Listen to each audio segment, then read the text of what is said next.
Hello, everyone. Welcome back to One Soccer. I'm your host for today, Josh Deming. We are here for the Vamos Watch Along, sponsored by Degree. Big shout outs to our friends over there. It's time. We are about a little under 30 minutes away from Canada against Argentina in the opening match of Copa America 2024. We'll be here. I'll be with you guys throughout this watch along.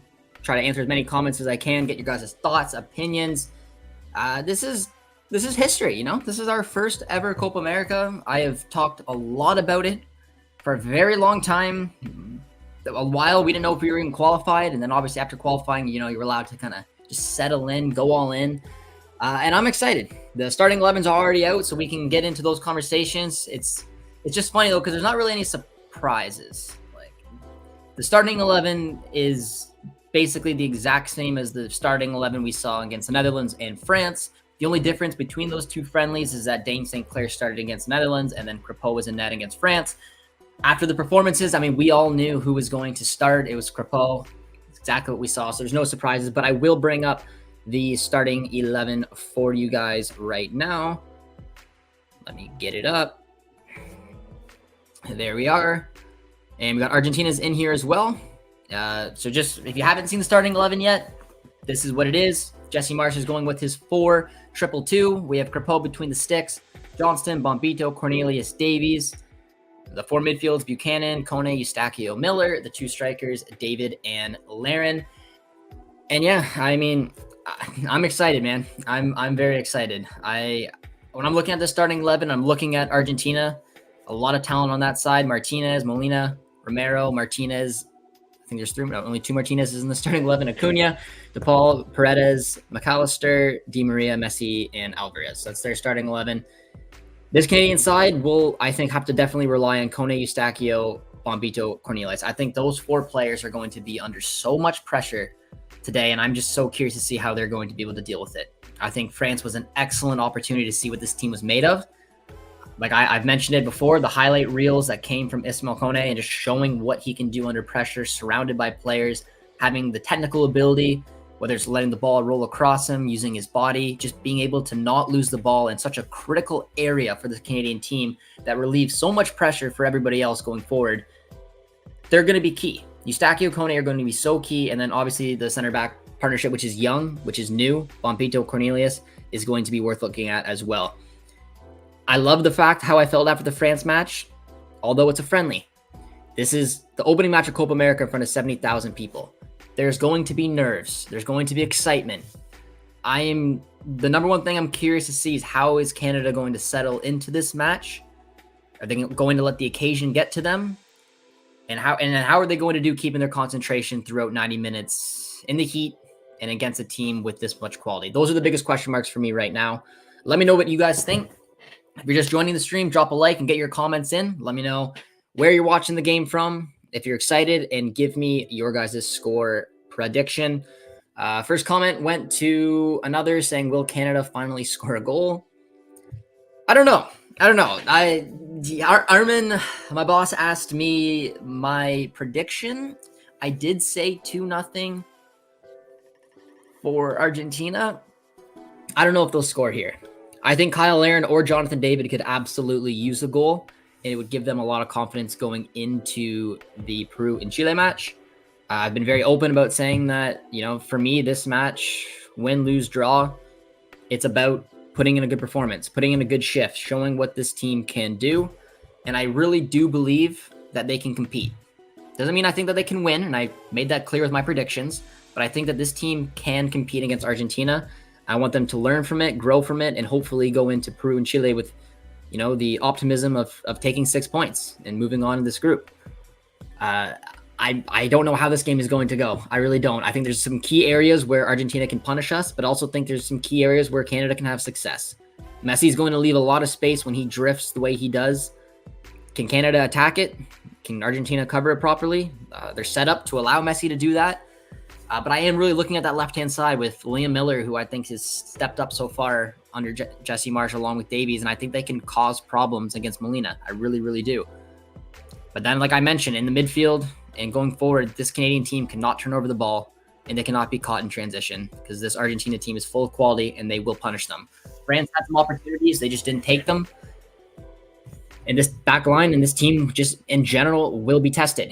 I've seen a lot of Argentina fans over the last week come up like through social media say like, we're not crazy confident because we start tournaments slowly.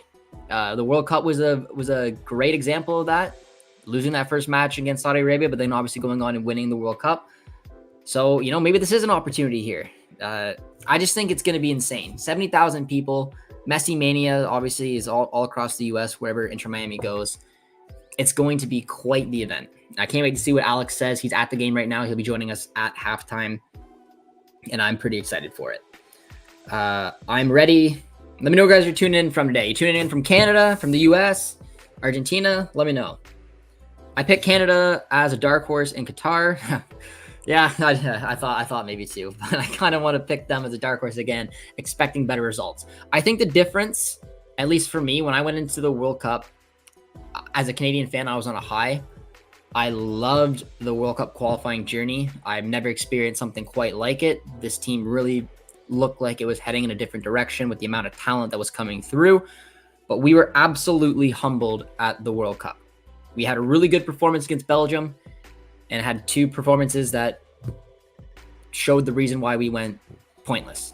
I thought we had a very tough 2023. I don't think that things went up after the World Cup and after all that hype. There's been a lot of issues. But right now it does seem like with Jesse Marsch coming in, with the talent pool that we have, that this team is trending in an upward position. And the nice thing about Copa America versus the World Cup is that we are in a favorable group. I respect obviously Argentina, Peru, and Chile. It wouldn't surprise me if we got grouped. But I think you could honestly say, looking at some other groups, that we have a fair group. And the biggest thing is the crossover for the quarterfinals. We definitely have an easier one than if we were in the States position with Brazil and Colombia. So a dark horse, Canada could easily find themselves in that position. But they could also find themselves grouped. Again, it depends. It depends obviously how they're going to perform. But I like our odds, and I want to back the guys. And I think that we saw some pretty good things after those first couple friendlies against Netherlands and France. I think so far, Jesse Marsch, with not a lot of time with this camp, has obviously stuck with the starting 11 that he trusts and he wants to build on. And I don't think that's very surprising considering he's so new to the job. He looked at the players that fit his system. Kyle Larin, for me, is kind of the odd man out, but he's also our all-time leading goal scorer. So I do get it, and hopefully he comes good because he can be a difference maker. And now each match, I'm hoping this team can just learn from what they did in the previous match. I want to see this starting 11 for this match in the Chile match, hoping that there's no suspension or injury, and probably a couple tweaks for the Peru match just to keep legs healthy. Maybe a Richie Larea, Schaffelberg, Russell Rowe, maybe Ali Ahmed could find his way in there. We'll have to see. But let's get score predictions. So let me know, guys, what your score predictions are. I'm going to go through the comments. Game starts in about 20. Let's see what you guys are saying. Tuning in from Canada, tuning in from BC. Got a prediction of 3-1 Argentina. 3-0 Argentina. I kind of hope not. Tuning in from California, keeping an eye on Jesse Marsch, I assume, or maybe just hoping for a good match. Same here, tuning in from Canada. Got some predictions for the Netherlands-France match. I'm going to say 1-0 France if you're looking for my prediction. Another scenario is a 6-2 Argentina game. Let's hope not. Let's hope we don't see that. Aside from rooting from the U.S., I want to see CONCACAF do well as a whole. I do too. I think this is a great opportunity. The more tournaments like this that all of CONCACAF can be a part of, the more success we're going to find as a region. That is just the simple fact of it.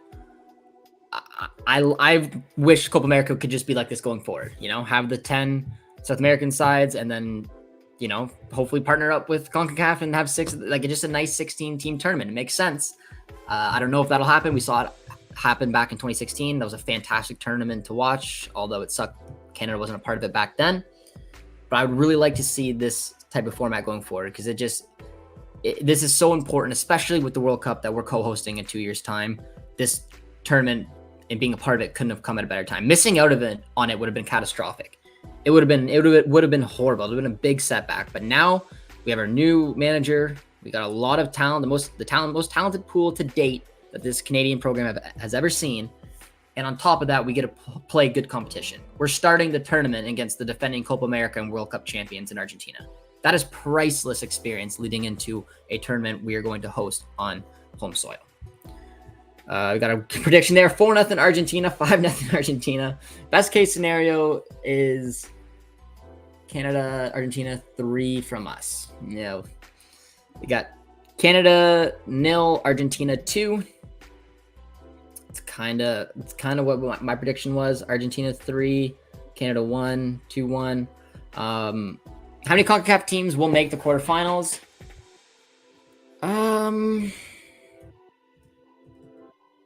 Let me look at. I think maybe I would go with 3.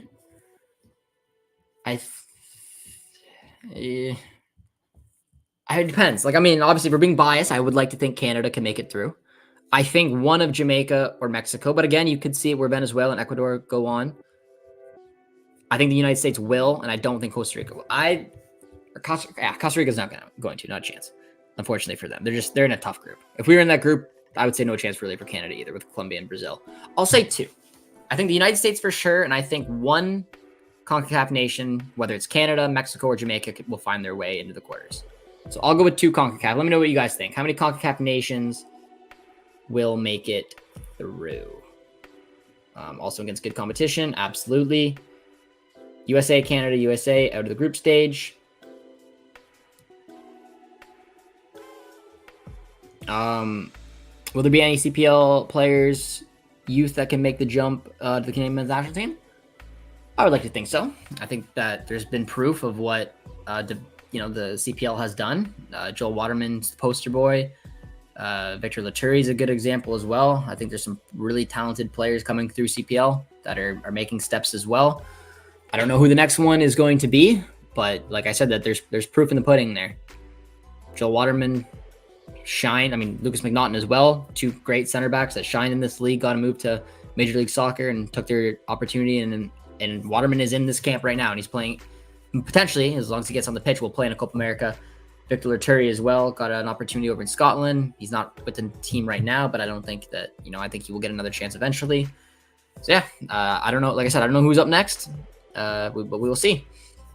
I like this question. Let me know in the chat, guys. Who do you think will be a breakout player for Canada in Copa America? Now, I don't know what I'm trying to think of trying to define breakout, because for this Canadian team, David, Laren, Kone, Eustachio, Buchanan, they're all kind of guys who've done it. Davies obviously as well. Johnston, Krapoa, I think's done it. If I would look at breakout, meaning that they weren't a guaranteed starter, but now you look at them as a starter, almost like what Tajon Buchanan did in the Gold Cup back in when he had that breakout tournament. I'm looking at Liam Miller. I'm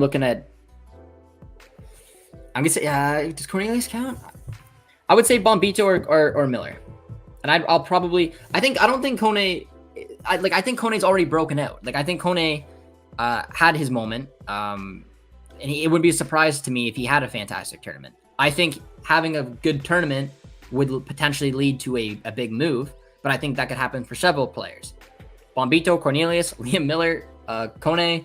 I think these guys could all have big tournaments and get a move. But I think someone like Liam Miller was kind of on the outside of the starting 11 looking in before Jesse Marsch took over. He's obviously impressed. I do really think he is tailor-made for this system. And I think that he's going to shine. I think he's going to shine throughout this tournament. And I think we saw glimpses of what he can do against France, which is number 2 in the world rankings, and this is number 1 in Argentina. Not that he's going to score or take over this match, but Peru, Chile, I think that Liam Miller can do some damage.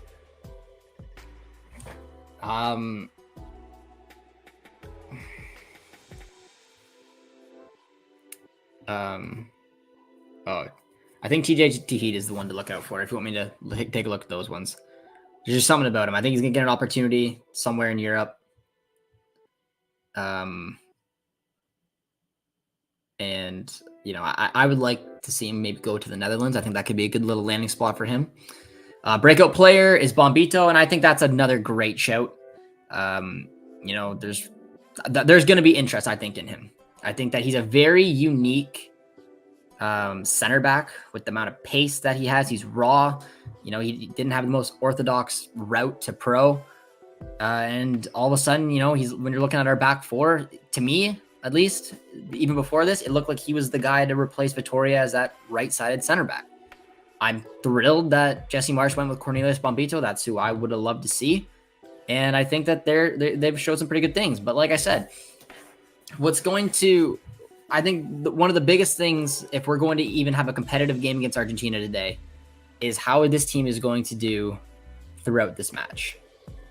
Can they stay locked in, dialed in, and can they keep their composure throughout the 90? It takes one moment against a nation like this to lose your man, to let your mind slip, to not be locked in, and they will punish you.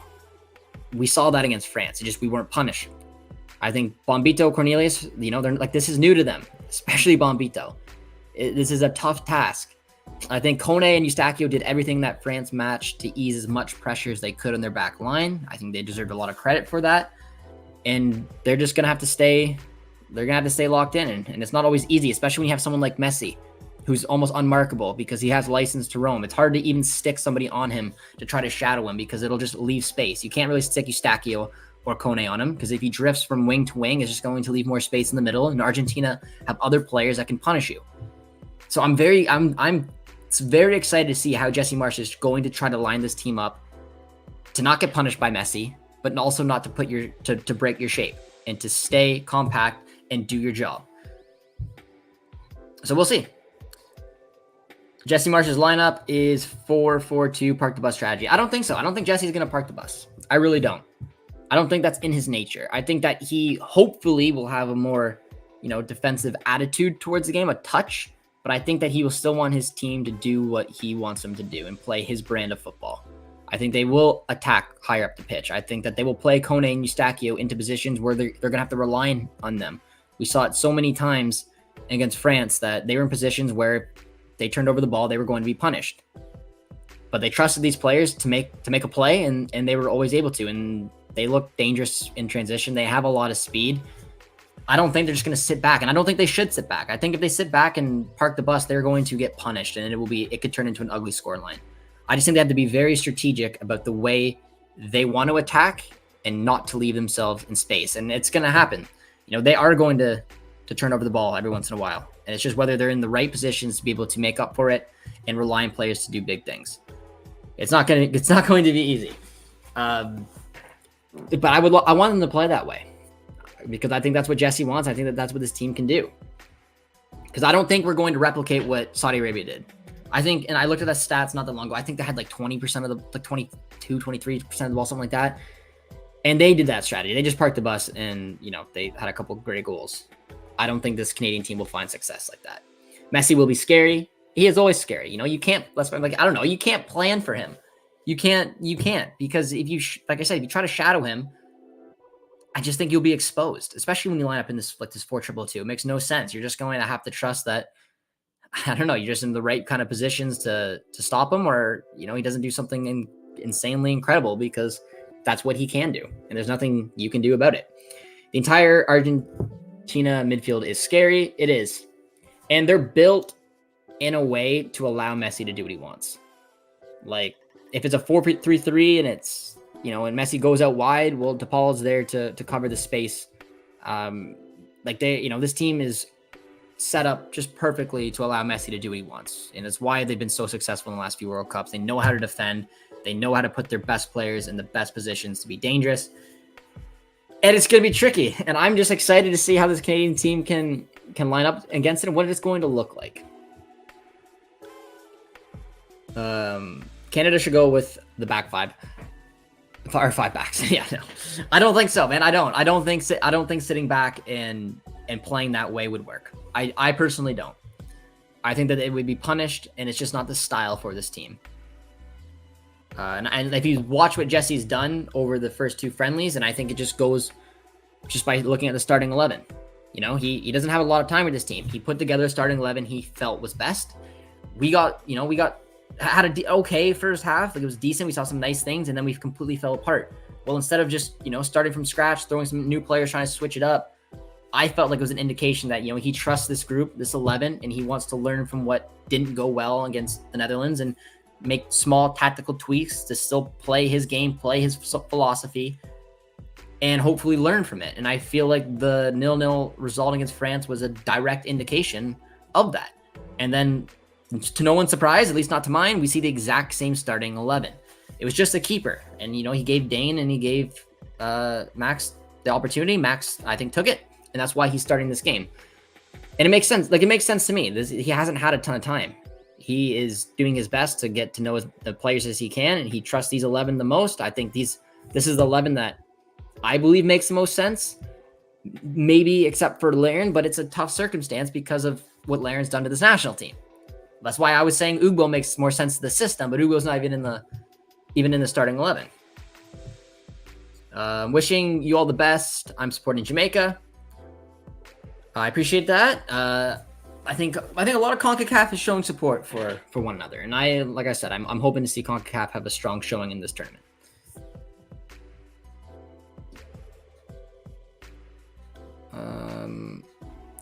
What's the latest in time that an early goal would feel devastating? Yeah, I feel like 10 minutes is a good, maybe 5, probably 5. Devastating, I'd say in the opening 5 minutes, if we concede, I just feel like that'd be a kick. That'd be a kick to the gut. I just found out it will be a 1-1 draw. I would take a 1-1 draw in a heartbeat. Players in the tunnel, we are almost there. Let me get the game up. If you guys are just tuning in for the watch along, drop a like, guys, on the stream. Say hello.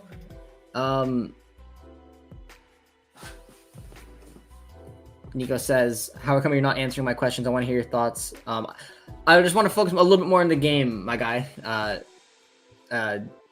Just about this game. I'm sorry. They're good questions. They're good questions.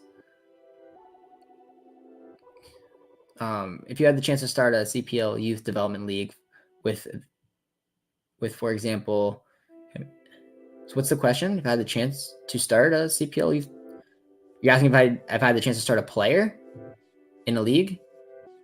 I'm not sure exactly what you're asking. Dina says, absolutely, it would be devastating for Argentina to concede in the first 5 minutes. Yeah, Argentina would be heartbroken. All right. Let's get the game up. Forgot I wasn't even watching it.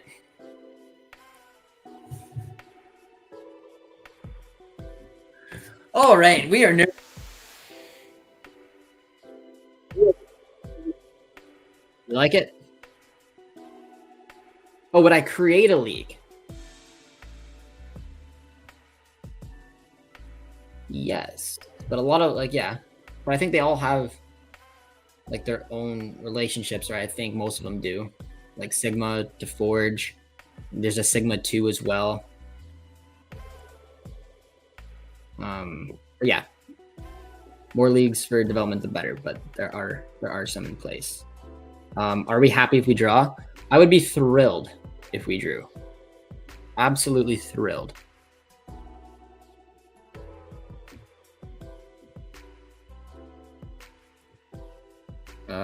Argentina probably hope not to concede at all and would be devastated regardless of how far it is. I'm excited, man. I'm excited. I'm a little nervous now. I really don't know what to expect. I would like to assume that, honestly, after the France match, we have a little confidence going. But a draw would be amazing. I don't think any Canadian wouldn't take a draw right now, and I think that would set us up very, very nicely for the next 2 games. A draw would be amazing. It would be.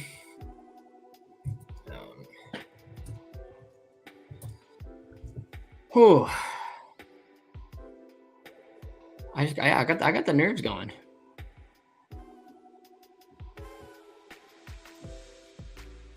This is gonna be fun. Canada's ready to rumble against Argentina. Showering everyone in maple syrup. Yeah. Well, maple syrup. Well, maple syrup shots will be good. Got the game going up, and we're locked in.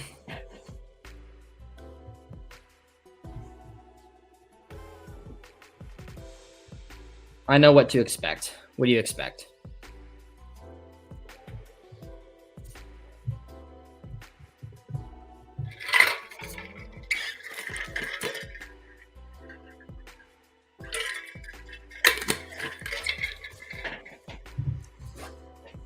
I expect, or I'm hoping for, a good performance. That is what I'm going for. Just something to feel confident about.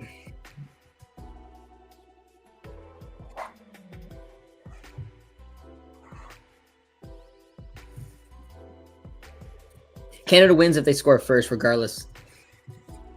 Oh, look at all the people, man. 70,000 people. Davies against Messi. Copa America kicking off in style. 2-0 win for Argentina.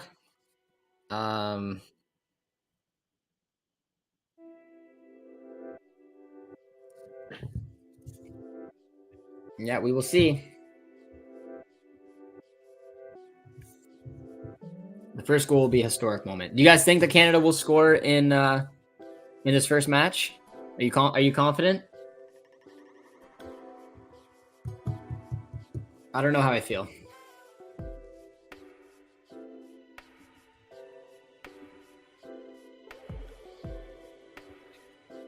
But I am anxious. I want the game to kick off.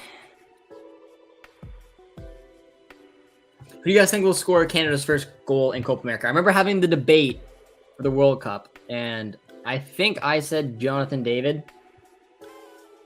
And obviously Davies got it. But let me know in the comments, who is going to score Canada's first ever Copa America goal? A little pregame prayer. Yeah, we may need it. Kone is a shout. I like that. I'll probably go with David again. I said David to score the first World Cup goal. He didn't do it. It was Alphonso Davies instead. It was a beautiful moment. But this time I think David's gonna have a good tournament for us. I'm not confident that he's going to score tonight, but I think Peru or Chile, maybe one of those ones. Anthem's starting. Almost showtime.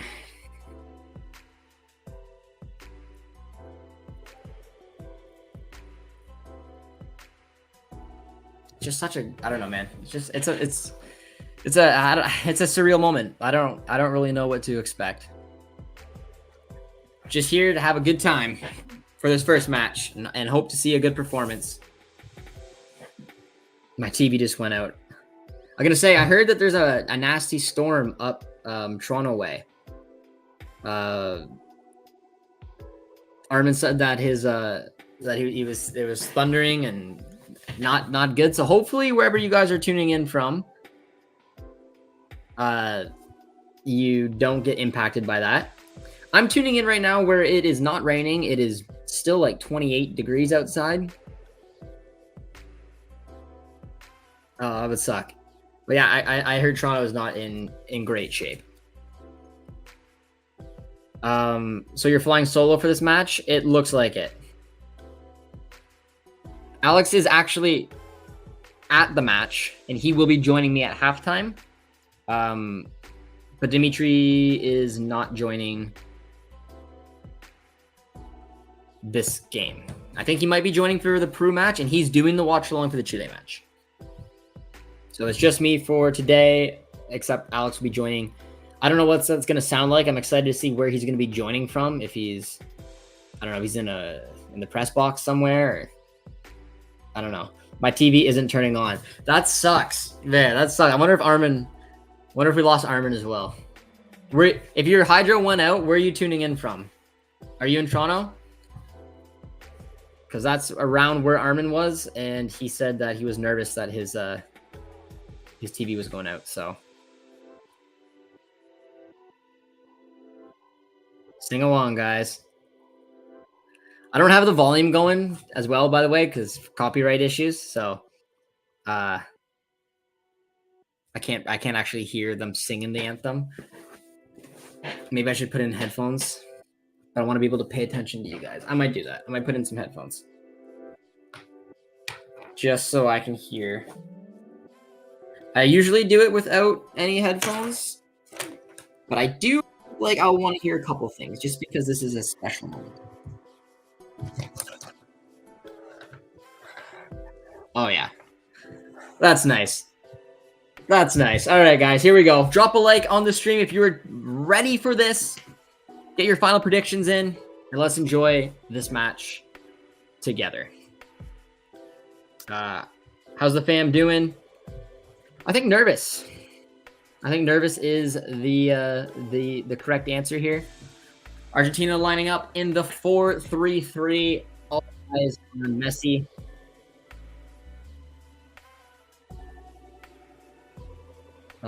It works now. AGR at halftime. That will be fantastic. Yeah, I'm excited. I'm really excited to see. I mean, hopefully his Wi-Fi, wherever he is in this big stadium, is good. But it looks packed, man. 70,000 is a lot of fun. I've been lucky enough to be in a couple stadiums like that over my lifetime. Watched Dortmund play live, watched Barcelona play live, and went to Wembley to watch England take on Spain. And it's just fun. The atmosphere when you have that many people is it's something else. So to see 70,000 plus in the US like this, ready to watch Canada play is something pretty special, I think. Whew. Messi, Davies, the two captains coming together. Just shake. Oh, I like it. Yeah, let me know your guys' thoughts. What did you guys think about Davies becoming the captain? Did you like it?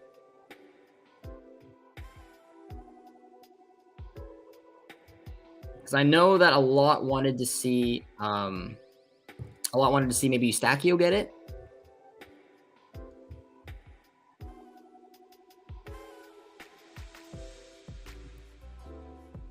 But it's pretty cool. I don't know, man. I think it's pretty cool to see Davies and Messi, two captains, shaking hands, kicking off Copa America.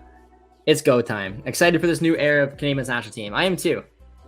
I think going to the last World Cup was something special, knowing that we qualified it and earned it ourselves. We're co-hosting one in 2 years' time. Copa America is a huge, huge opportunity. And it's gonna be special. I also think it's definitely the most talented player pool we've ever seen. So many of these players, I think, can use Copa America to get a move this summer, and just also on their previous club seasons. Jonathan David being someone who I think is in for a move. I think Liam Miller did enough to earn a good championship level move.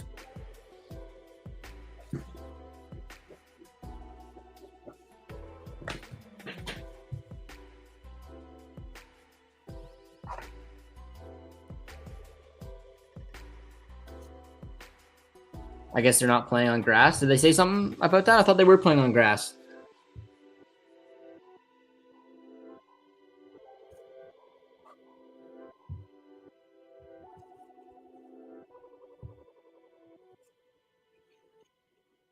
A couple minutes away from kickoff.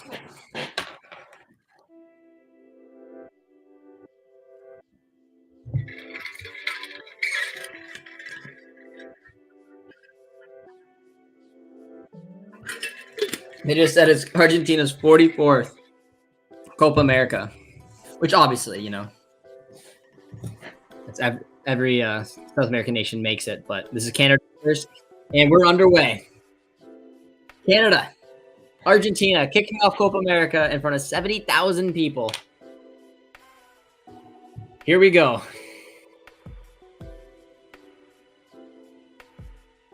Woo. Good little ball already from Eustachio.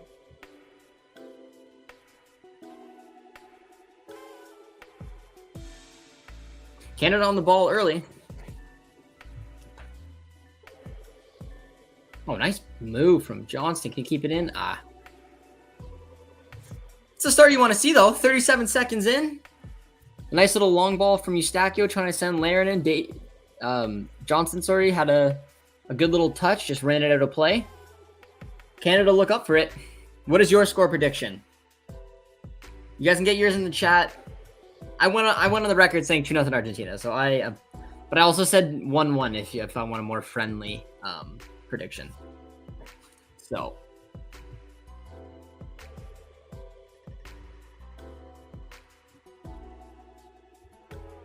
All right, I'm gonna get the nice.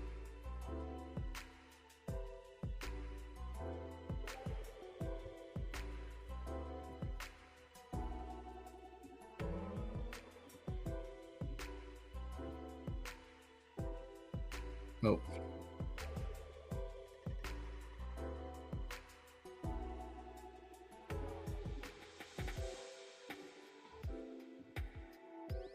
right, we got the live ticker on now for you guys.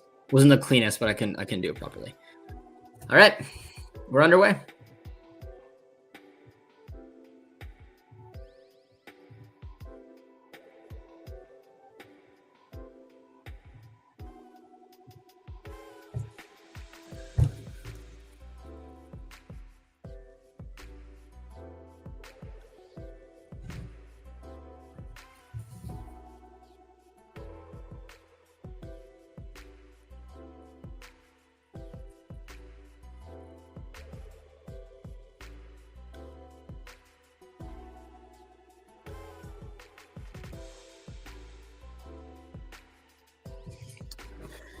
Two minutes in, and Canada a bit on the front foot.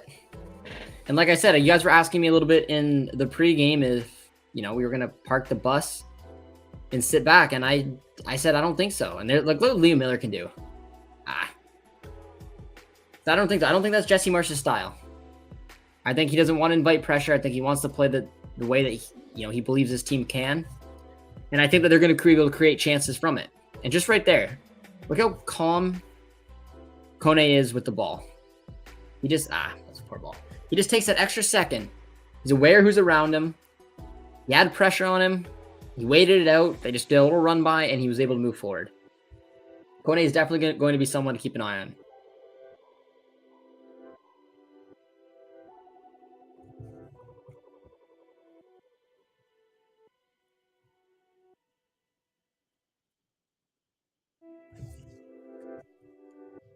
Good luck to you all. Should be some real fun ahead of us. It is. Let me know what you guys are tuning in from today. Canada, US. I'm tuning in from Ontario, and I'm very excited. To be a little bit more specific, somewhere near London, Ontario, for those of you guys who know. So let me know where you're tuning in from. We saw someone, I think, from Halifax earlier. Well done from Bombito. I know Gordo's from the U.S. I think he said, Gordo, did you say you're from California? Because if so, that is fantastic. Out from Vancouver. I like that. Dortmund, Montreal, BC. Got some good love around Canada as well. Yeah, and Gordo's tuning in from California, so that is beautiful. That's a nice switch there from Argentina. So Canada's under a little bit of pressure here already. And we're going to see how they can cope with it as Acuna comes in. Nice little turn.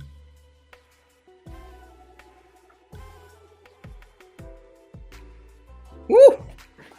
First little opportunity there for Argentina. Paredes, I mean, he takes one from distance. It was well defended. A lot of red shirts on them. And, it's a hopeful effort. Nothing too dangerous for anybody. This has been a good little opening start for Canada. Probably surprising Argentina a little bit with the way that they're starting this match. But maybe not surprising some Argentina fans who have told me that the way that they start tournaments lately, maybe it's not so surprising. Tuning in from Montreal, from Ottawa. Just a light wake-up call for Canada. It will be. Just imagine that would be potentially offside. What's the starting 11? So Jesse's playing with the 4-2-2. Crepeau's the keeper. Right back is Johnston. The two center backs is Bombito, Cornelius. Davies is at left back. Right mid is Buchanan. The two sixes is Kone, Eustachio. Left mid is Liam Miller. And the two strikers is David and Laren.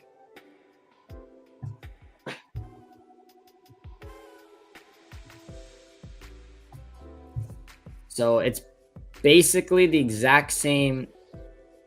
It's the same starting 11 as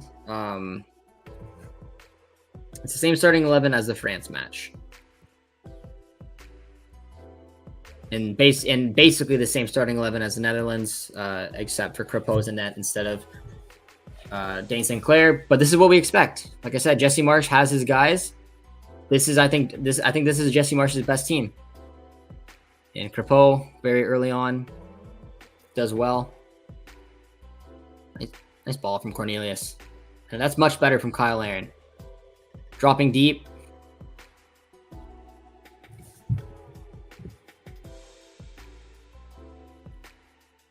So far, so good. Gord's tuning in from Toronto. Anyone near London? Is it just me? Southwestern Ontario? Oh, that's a foul. Well done from Kone.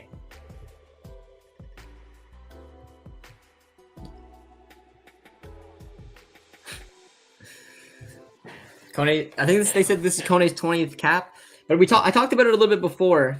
From the highlight reel package you've watched from Kone against France, the thing that I think makes him have the potential of becoming someone, not that he's like just someone really special, is his ability to guard the ball and his IQ. When the ball comes to him, he knows what to do, and he just did it there, drawing the foul. And from it, we just had a good little opportunity that led us to the first corner of the match. 7 minutes in, and Davies is over it. You guys know my thoughts on that. I think Eustachio should be over all set pieces. I made that clear, but Davies does have the in swinger here. Ooh, and it was a good ball. Nice Tajon. Oh. Oh, no.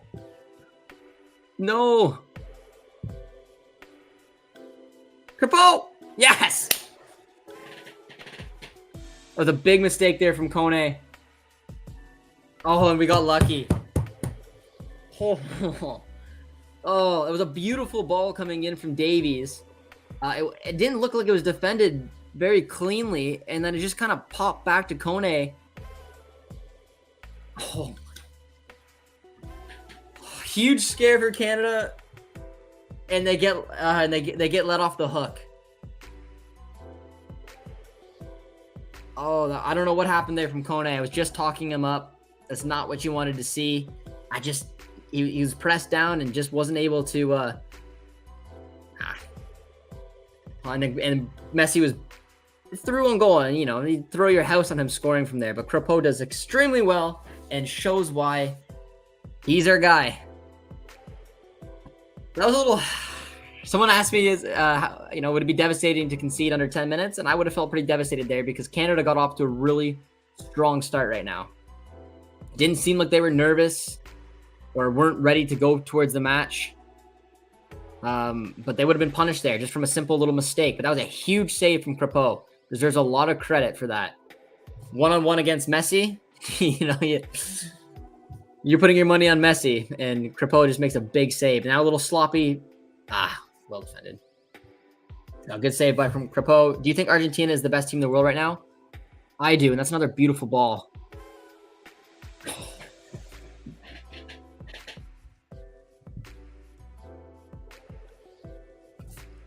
It would have been offside.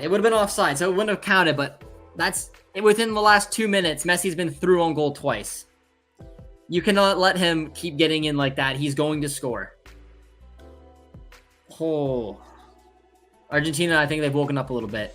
I'd say Canada has been the better team in the opening 10 minutes. But an unfortunate turnover from Kone led Messi through on goal. And a big save from Crepeau. This one wouldn't have counted. Messi was in again, but it was a big save from Crepeau. But that... Canada's playing with fire right now, though. They need to... Now I think they need to calm down just a touch. Get some possession back. Find their shape. Whew. Here comes Kone. Good ball. Looking for Miller. Good run. Why did he not chip the keeper there? I don't know. Honestly, it looked like Messi might have had a bad touch. I haven't seen a replay on it yet. But he was through on goal, and it just looked like the ball got away from him, and he was only able to just kind of toe poke it. I think that was a bit of an error from Messi with a poor touch. But what do you guys think? Do you think Argentina is the best team in the world right now? I would say yes. I think it's hard to argue that when, like I said, you're the defending Copa America and World Cup champions. They just, like I said, they're set up. They can defend, they can attack, and they can allow someone like Messi to, be Messi. And he's been, again, another nicely done from Bombito. Whew, man. That's 3 times. Just simple balls over the top. They're gonna have to change something there because Messi's getting in way too easy right now.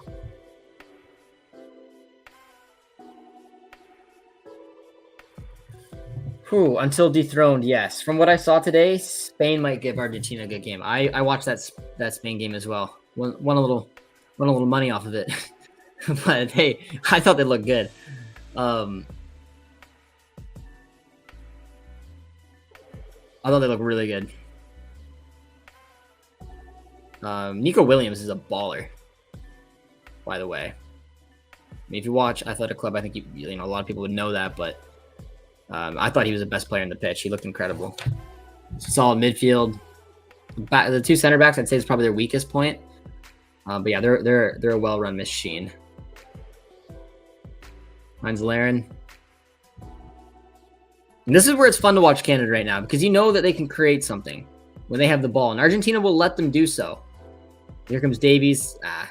Tries to do a little too much.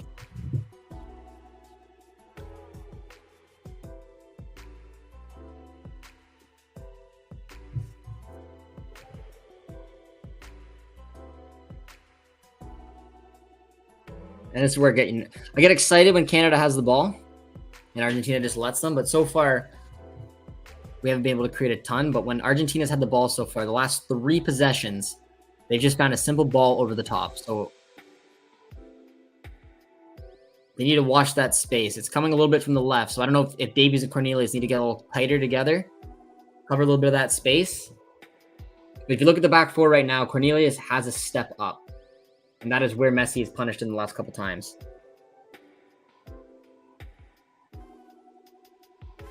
Yeah.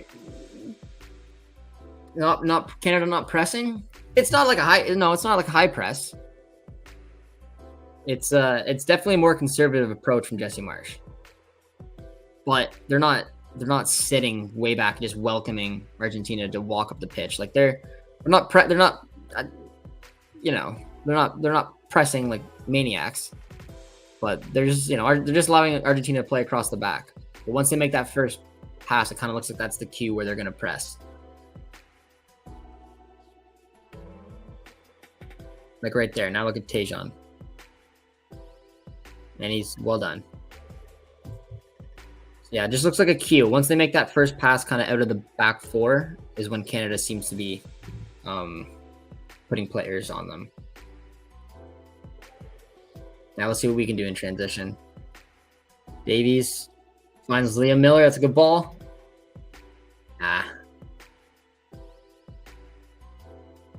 I like the approach though from Canada, and that's what I'd be looking for.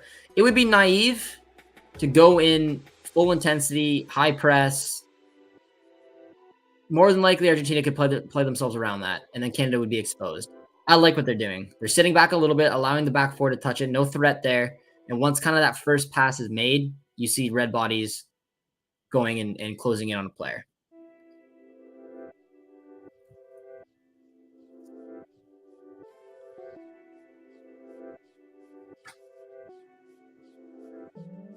It also helps when you have good pressing strikers. Jonathan David can cover a lot of space by the way he presses. He can kind of indicate where Argentina wants to go to. Like watch him now. He goes. He obviously showing him the outside.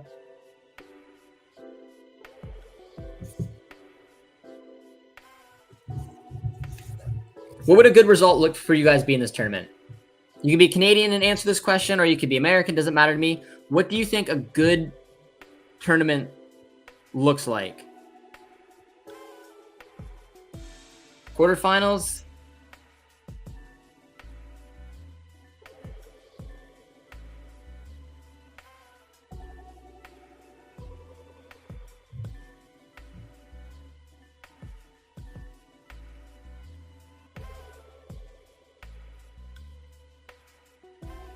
I don't know what it for me.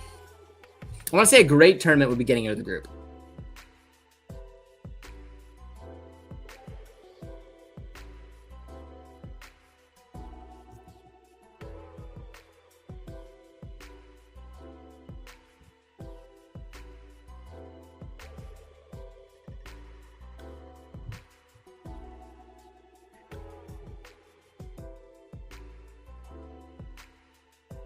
Oh, they're showing the okay. Let's take a look. So yeah, Messi's through on goal. He honestly had someone with him, and yeah, he just took a bad touch. That was quite. Oh, it was Di Maria through on goal. I thought it was Messi through on goal. I couldn't even tell. It's surprising to see Messi do that, but no, it was Di Maria through on goal. I couldn't tell. I just saw the left foot. Di Maria will want that back. Non-embarrassing performance against Argentina, 4 points from. Yeah, I would be proud with 4 points, whether that gets us second or third. I would take 4 points. I think a good result is even getting a win. I think great is anything above that. Oh, good block from Cornelius. Really good block from Cornelius.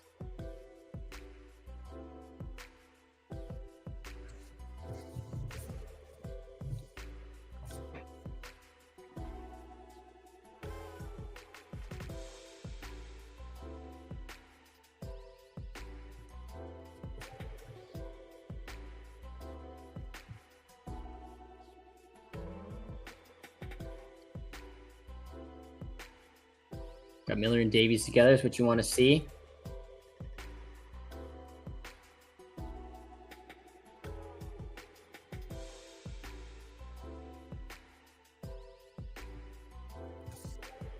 Yeah, no, I'd be happy with that. Oh, nicely done from Kone. Nice ball.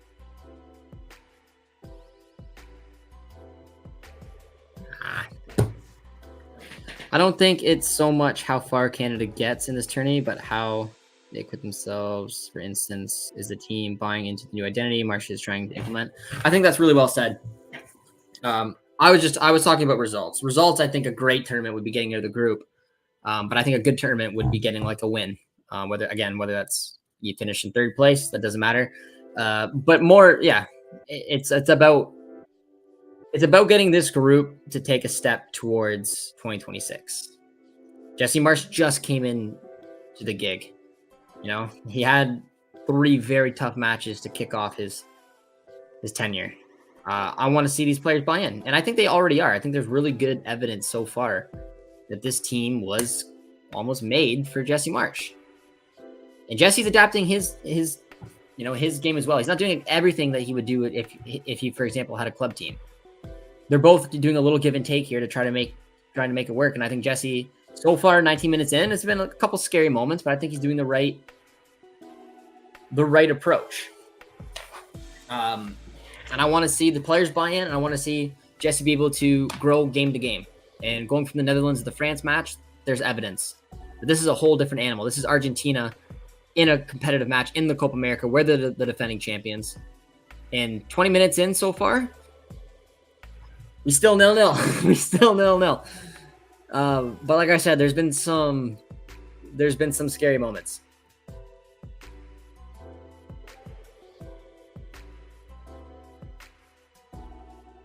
Canada has the second best squad in this group, and I agree with that too. But like I said, it's not always about that. I think on paper, Canada should be getting out of this group, but it would not surprise me in the slightest if we failed to do so. I'm not taking Peru or Chile for granted at all. And it looks like that space kind of Canada was leaving for Messi has been tightened up a little bit. There's too many times too early that he was getting through on goal. It's under a lot of pressure there, though. Well done.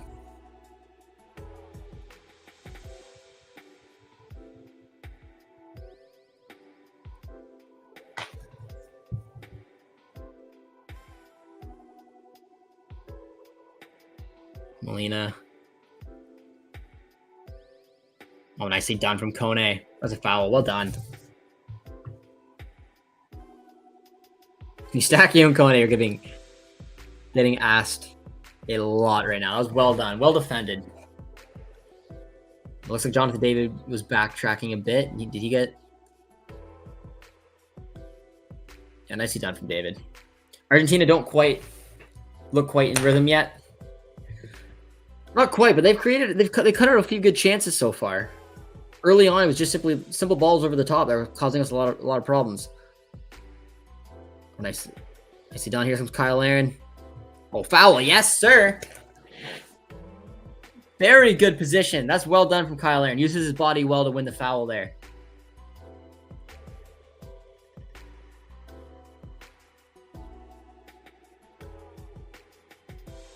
That is a dangerous, dangerous looking free kick.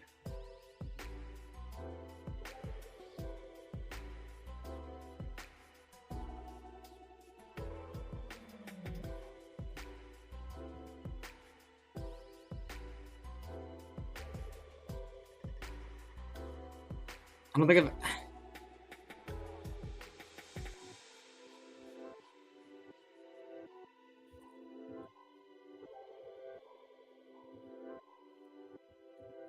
There's a dangerous free kick coming up.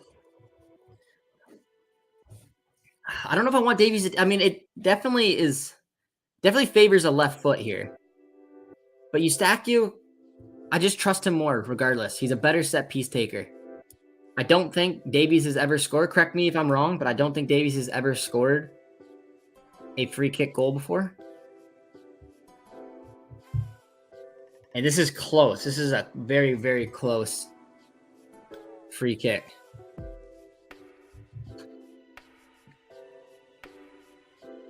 Davies is going to take it, though. Of course he is.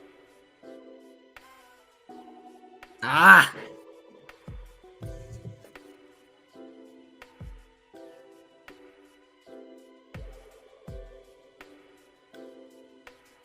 Such a bad free kick from Davies, man. Oh, it wasn't even close. Like, that was a poor, poor free kick.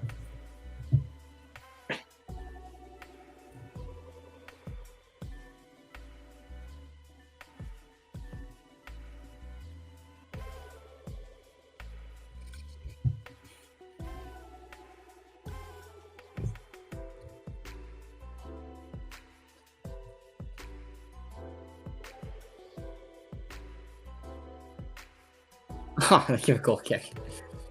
I feel that. Oh.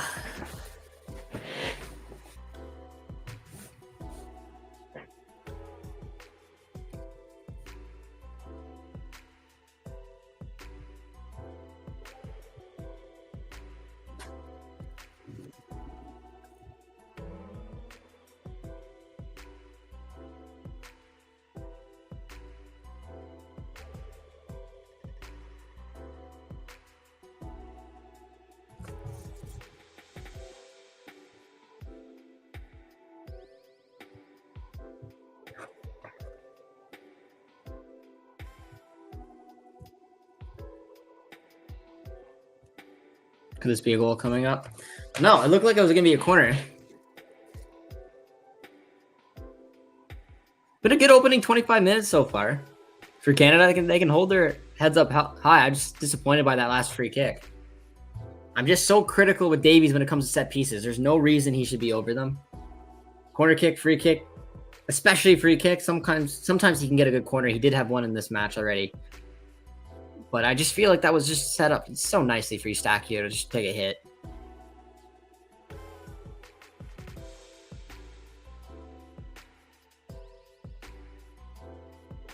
Oh, well.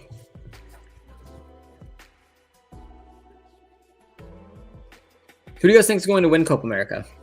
You have a favorite? You do a bracket? I put Argentina as winning it. So, basic, boring pick. But let me know if you guys had someone else. My dark horse would probably be Colombia. If I had to pick, somebody else. Oh, nice done.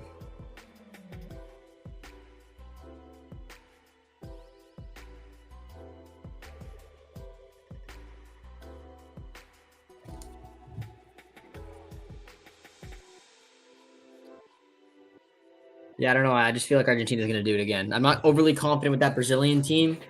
Uruguay and Colombia could be two other options. And I feel like those are probably the only four that people are going to go with.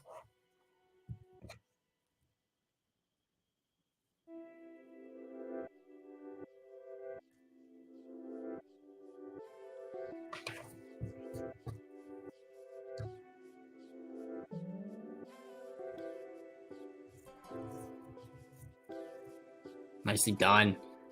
Kone. Oh, come on.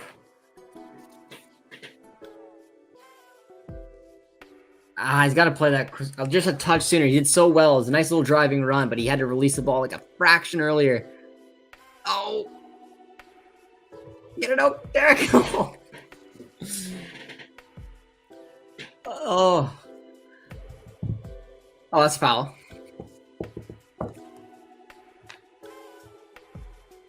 Oh, JD rocking the number 10. That was dangerous. That was a Crepeau kind of got caught somewhere in no man's land, and Cornelius did really well just to outstretch that leg and get the ball out of there. But yeah, Kone's having a tough game so far. I mean, he's done well when it comes to shielding the ball and being on the ball. Like right now, even when he has a ball, I'm not nervous that he's really gonna lose it. It's when he starts making those runs. It's like he's making the wrong decision, which when he does, it just turns the ball over and it comes back the other way right down our throat. But so far, I think Kone's been fine on the ball when he receives it and needs to make a pass. He's been doing well. He's been doing good turns. He won a couple fouls already. But so far, when he's made those little runs, oh, look at Bombito go. Well done. What a beautiful strength and speed from the center back. And that was an awful ball there. Hi from St. Paul, Alberta. Daniel, how you doing today? Hope you're enjoying the match so far. I think Canada, a little sloppy there from Kone Stakio once again. Needs to get a little calm. I want to see Jamaica take second in their group. I don't know what I think about that group. I feel like with everything that's going on with Jamaica, they're hard to read. A lot of issues with the federation, with the players. Is Bailey a part of the team going forward or not? They're just hard to bet on. I honestly feel like Venezuela and Ecuador could be the two going out of that group.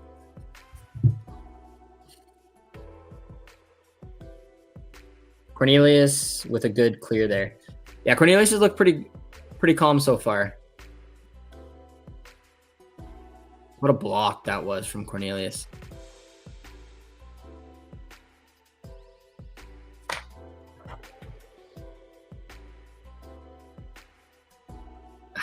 Just too slow on the ball.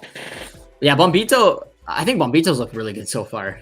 That's why I said he's got such a unique profile. How fast he is for a center back, how strong he is.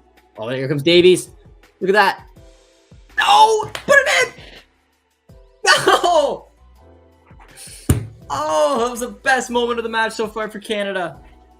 Davies' speed. That's what you want. He just completely takes on Molina and a really good cutback, but just kind of snaps at it with Buchanan.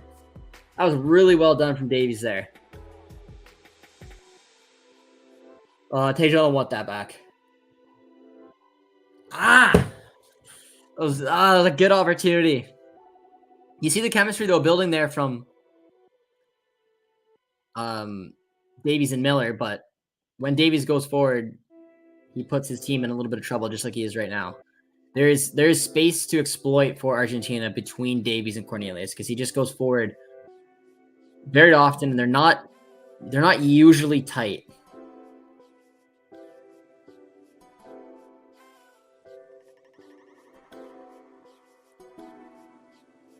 Nicely done from Eustachio.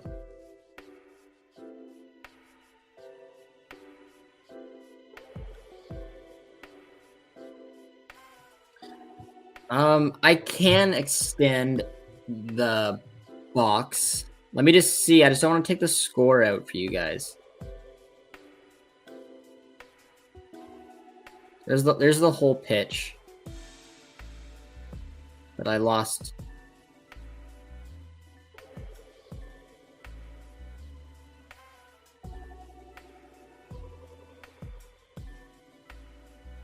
How's that? Is that better? It's better to me. Here we go. It's been a good 30 minutes so far. What do you guys think? Rate Canada's performance right now out of 10. 30 minutes in. I would say a 7. Just because there's been moments where, you know, Argentina absolutely could have scored. Oh, nice ball once again. Mine's Davies. Oh, my. Damn it, no! Oh, he's offside? Oh, man. Okay, well, now they're changing my mind a little bit on that rating. It was offside, so I guess it wouldn't have counted. But once again, Miller and Davies are getting some really, really good chemistry. That's onside. David played in Davies. Oh, that one might have been offside, but that was a huge block. I don't think it would have counted.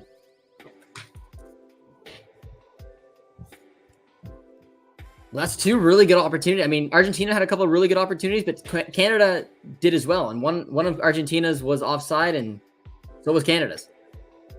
So 32 minutes in, man, I don't think you can be too mad about this.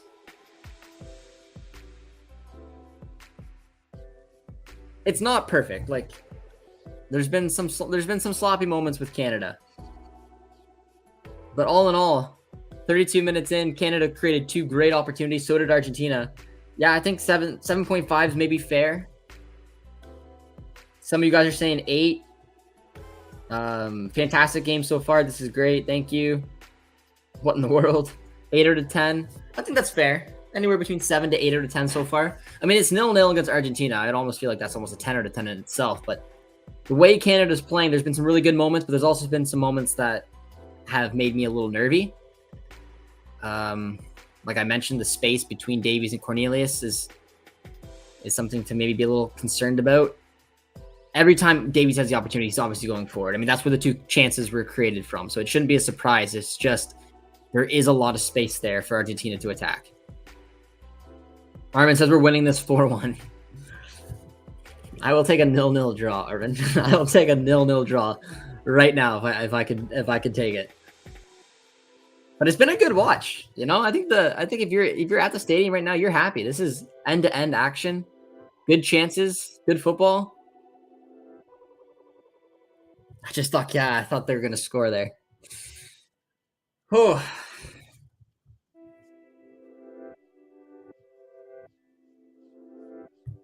Take a 1-1 draw.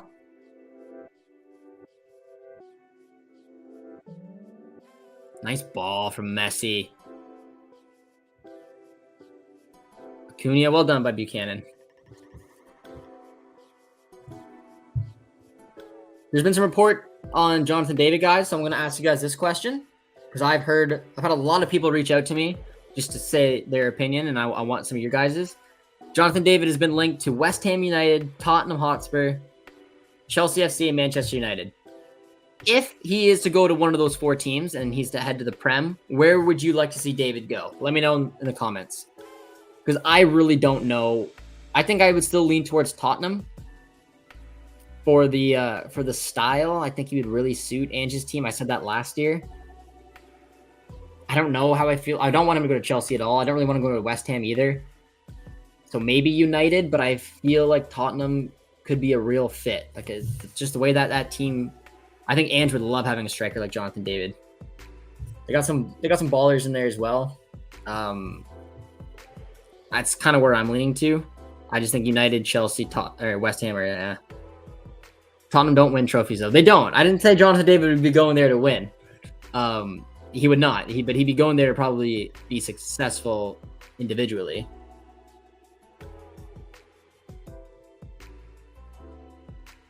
Otherwise, I think I'd go United.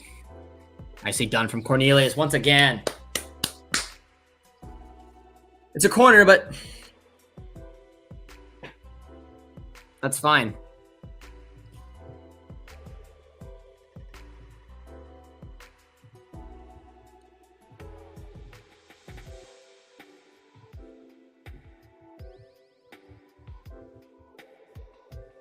Pierre Cornelius is having a good game so far. Absolutely.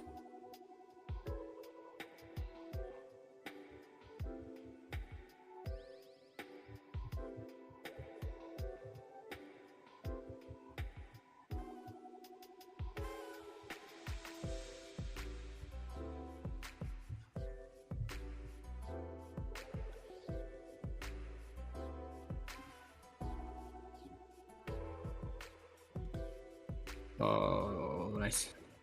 Get it out. Cornelius is looking solid, man.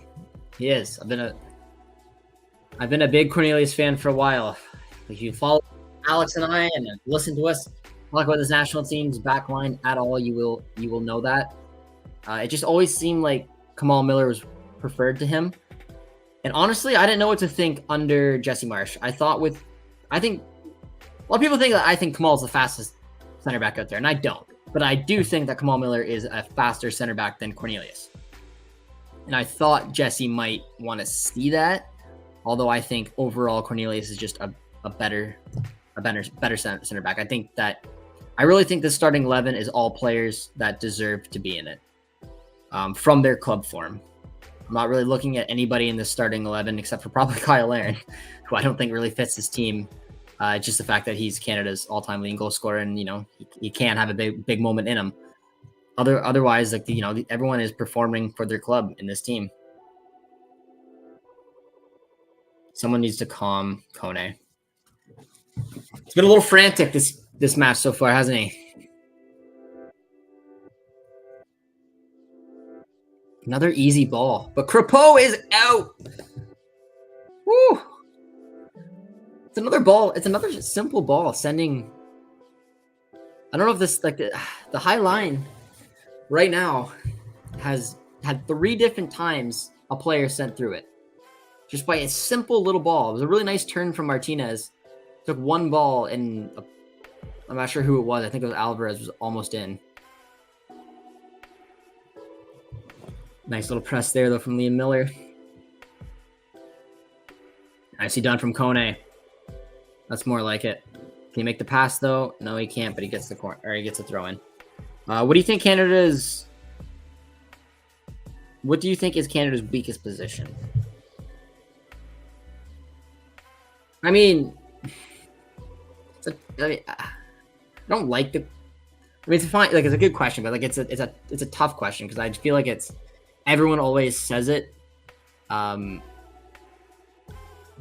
honestly, nice save from Crepeau. I think the center backs are having the best performance right now. But again, if you just look on paper, like it's probably the center backs, just where they play.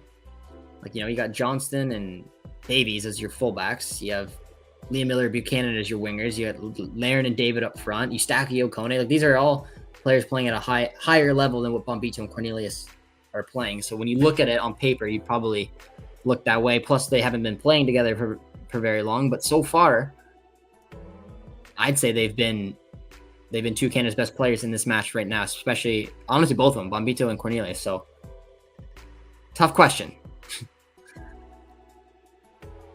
Crepeau's also been excellent between the sticks. A few pretty good saves so far. Come on, Canada. Get into the 40th minute. It would be a killer to concede now.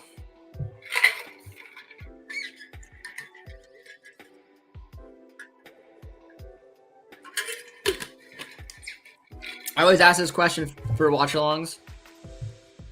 What do you guys think? What do you guys think about the first substitution? Who do you think are some of the favorites to come off the bench?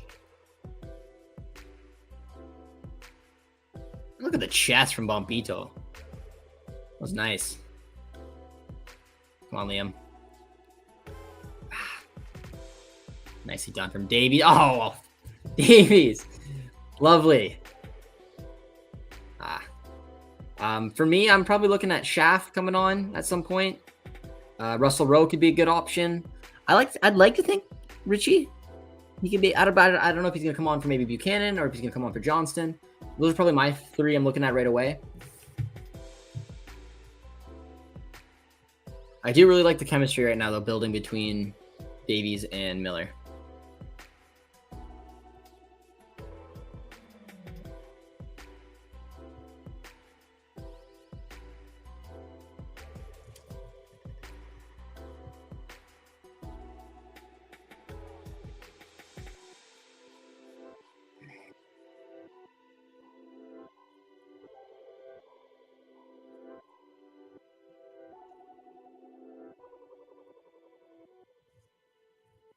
I like Shaft coming on in the 70th plus minute.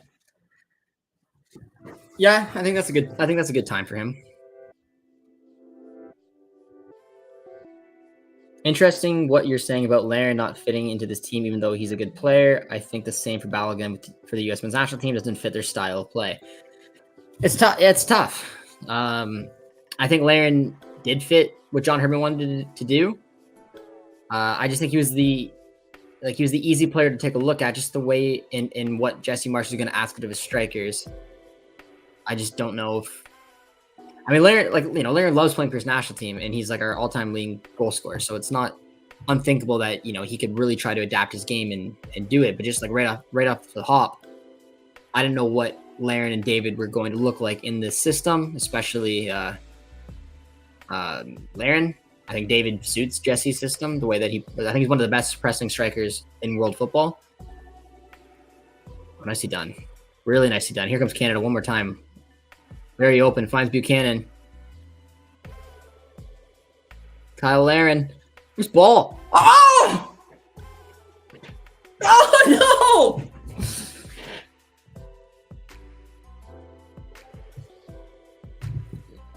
What a ball. What a ball from Kyle Laren. I didn't know he had that in his bag of tricks. Who was that? Eustachio. No! That was right at him. It was right at Martinez. Oh, it was so nicely done. That was well worked. That would have been a beautiful goal. What a ball from Kyle Laren, though. Just, it fell to someone who you probably didn't want it falling to. I wish it was Eustachio putting in the ball to Kyle Laren. Oh, what an opportunity that was. Oh, man. The nice thing is that we've been creating opportunities. I mean, they're going to come few and far between, but that would have been huge. Oh, what an opportunity that was. He was like a foot away. He just had to pick a corner.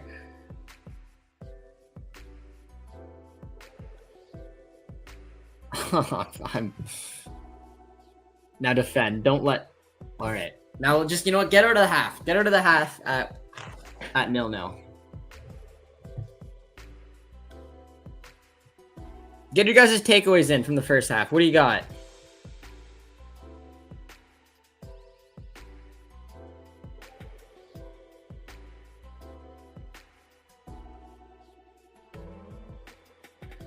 What are your takeaways through this half? I think for me, Davies and Miller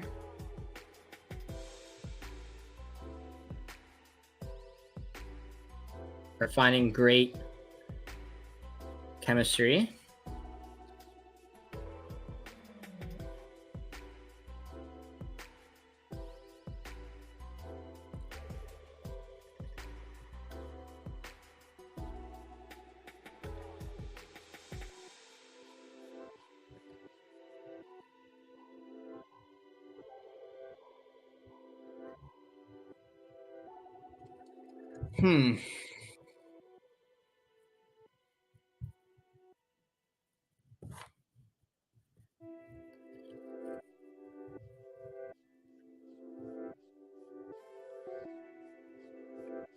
Oh, no.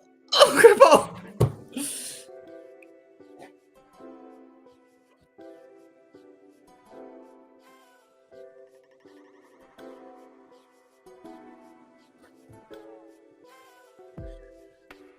Oh.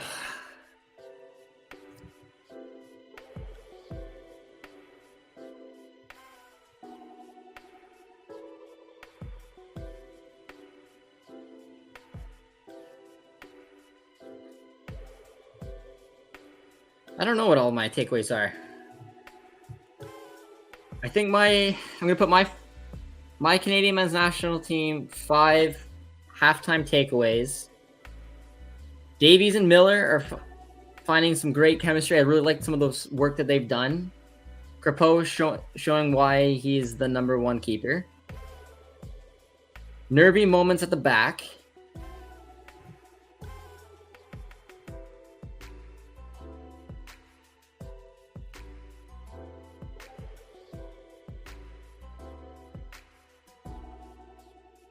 Say more so it's just nervy moments over the top at the back.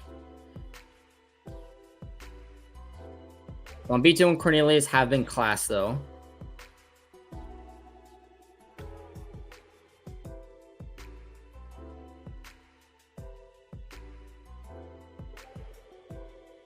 I'm going to say so far, so good for Jesse Marsh.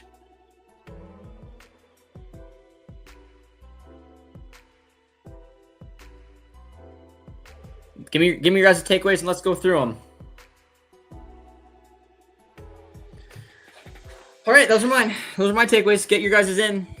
We're going back to the we're going back, but I'll go over mine one more time. So my 5 takeaways. I really like what Davies and Miller are doing. That's where the pressure is coming from. That's where the biggest chances have come from is Davies and Miller. They're creating something on that left-hand side. Crepeau, I thought was just fantastic once again. I would say nervy moments over the top at the back, if that makes sense. Like they have 3 different times, just a simple ball over the top. Bombito and Cornelius have been really impressive. You know, I think so. And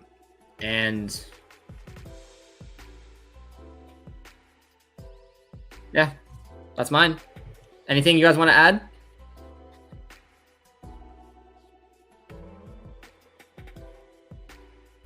I like it. I like it. 0-0. You'll take that. You'll take that every day of the week. All right. Let's get into the chat here, guys. Get your questions in. I am directed towards you guys. Cornelius looks like he wants to take control of the back line. I think Cornelius has been excellent. I really do. Like I said, like I say nervy moments at the back, but it's simple balls. It's a bit of the high line. We haven't been punished, and Crepeau has bailed us out. Well, go Canada. Terrific first half. We are really good. Let's be careful. Let's be careful. This is only the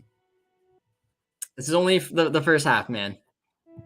And we've seen what happened in the Netherlands match. Doesn't mean anything yet, but it was an impressive. I thought it was an impressive first half. Takeaways: Canada look poised on the ball.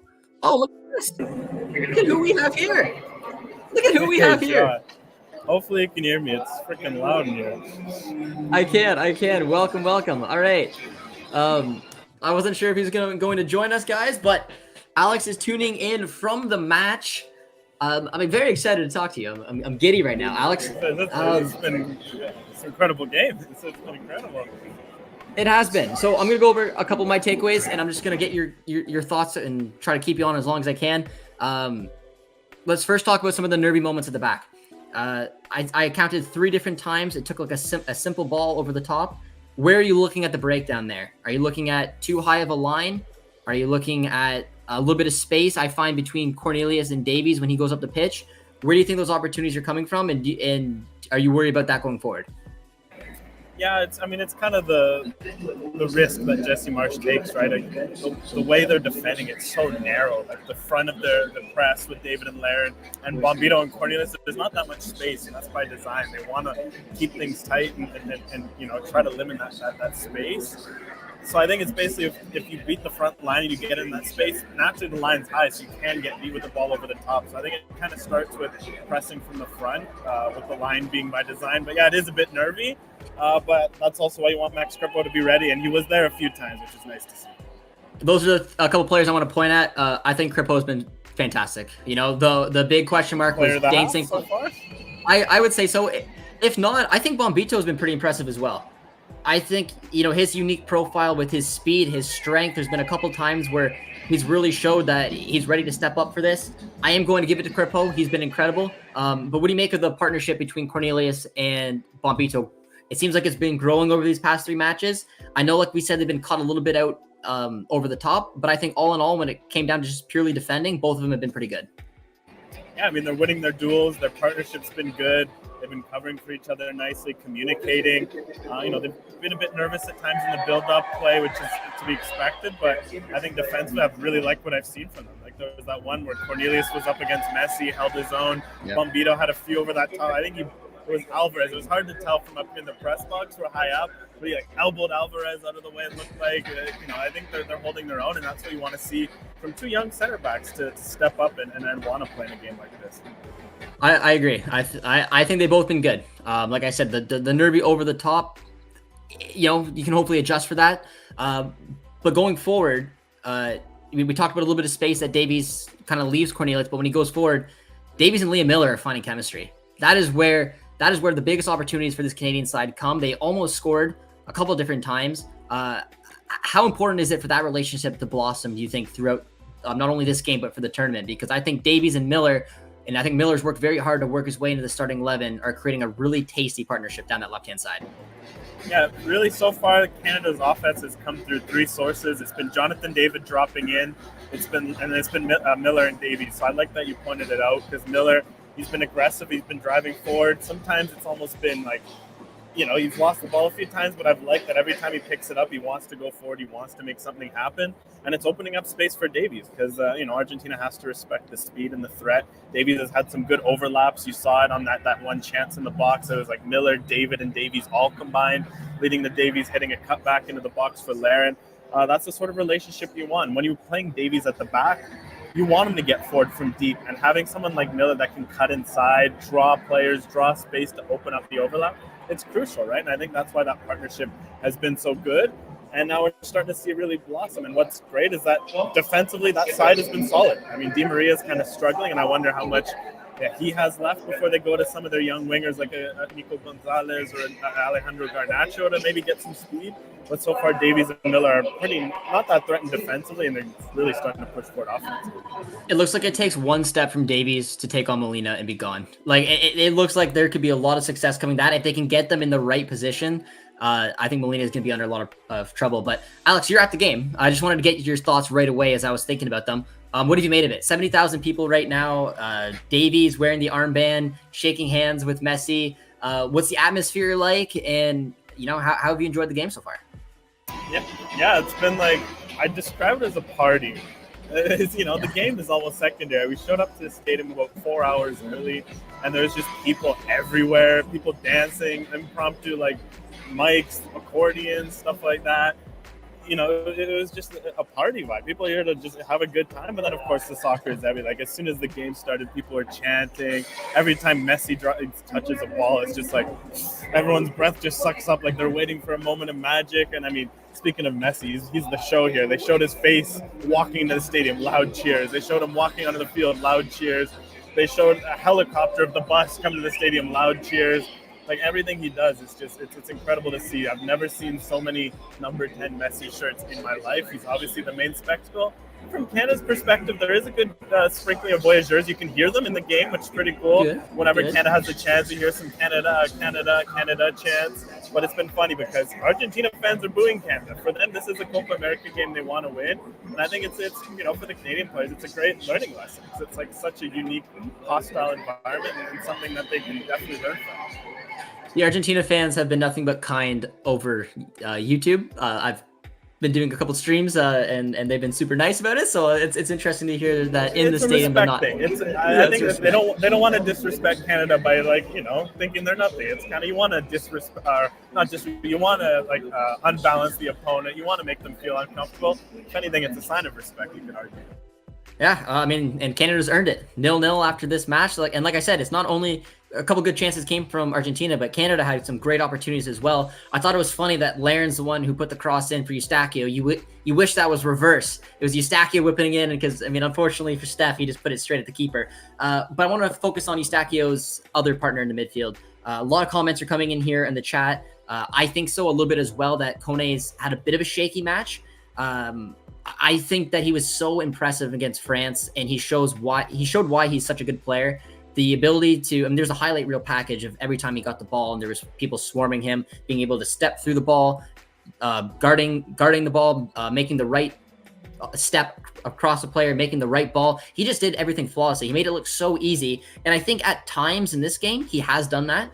I feel like when he's had pressure, I'm not really worried about him getting the ball and making the pass. It seems to me it's when he was driving up the pitch, he's been making the wrong decisions and sometimes getting caught out. What have you made of Kone's performance so far? I think he just needs someone in the dressing room to just put a hand on his shoulder and just kind of say, look, like, go play your game. So I think you can kind of tell, right? He's been a bit stiff. He's been a bit off out there. And it's interesting. Of course, we're watching the games from different vantage points. On the broadcast, it's from the side. We're actually, like, behind the goal. So we're kind of watching the game from, like, front to back. So there's space there. That's what you see when you're watching from that angle. There's space there for him to navigate, to move. But every decision he's made has just been a second too quick, a second too early. And I think that's something where he's just going to need to settle in the match. I don't think it's worth subbing him out quite yet. I think you give him a few after halftime to get into this game, because I think for Canada, he could really take over, because Canada's starting to realize it. There's space. I think Jonathan David really started to show that with how comfortable he was getting on the ball. Miller cutting into the box. Eustachio as well. I think Kone is going to have to realize, maybe they're going to show him some tape on the iPad, that, okay, there's space there, drive, be yourself, don't worry about too much about making the perfect pass, the perfect play.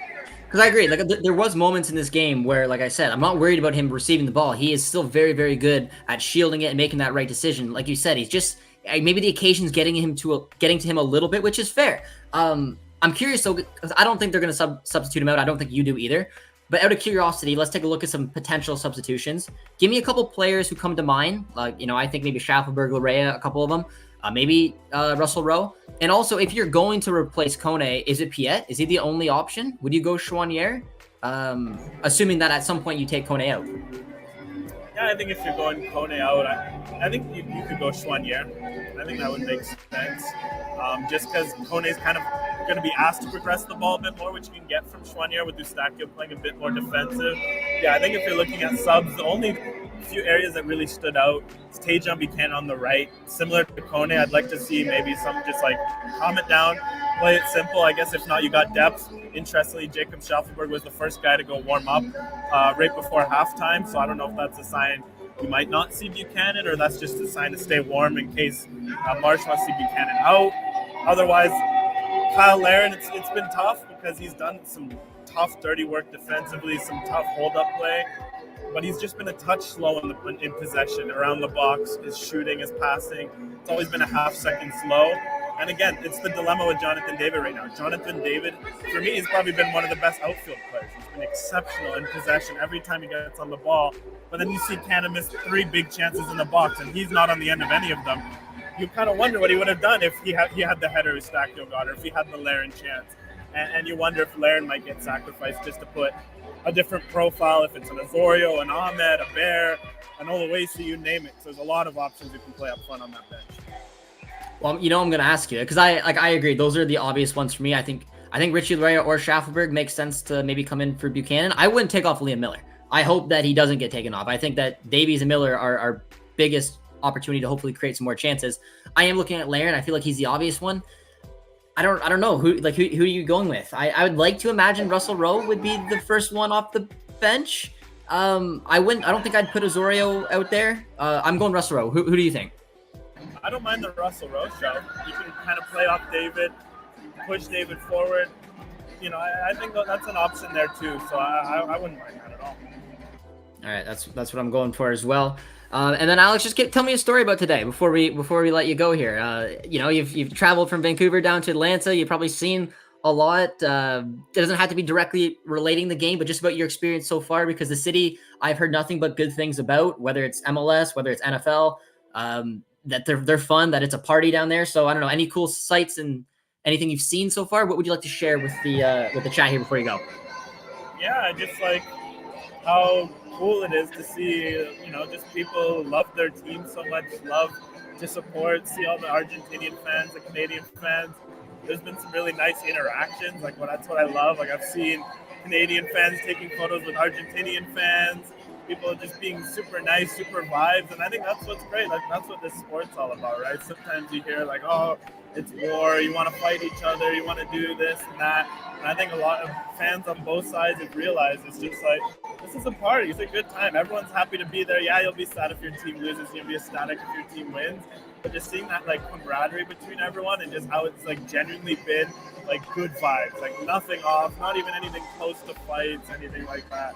It kind of reminds you I love this game, right? So it's definitely been very cool. I like that. Looks like you're getting distracted beside you. Yeah, let me know when you do have to go. I just wanted to make sure I got all my questions. questions in. I don't know how close are they? Are they coming? Maybe one more. Just because one more to come out here for a halftime. So all right, final one. What's your message from Jesse Marsh to the dressing room? More of the same?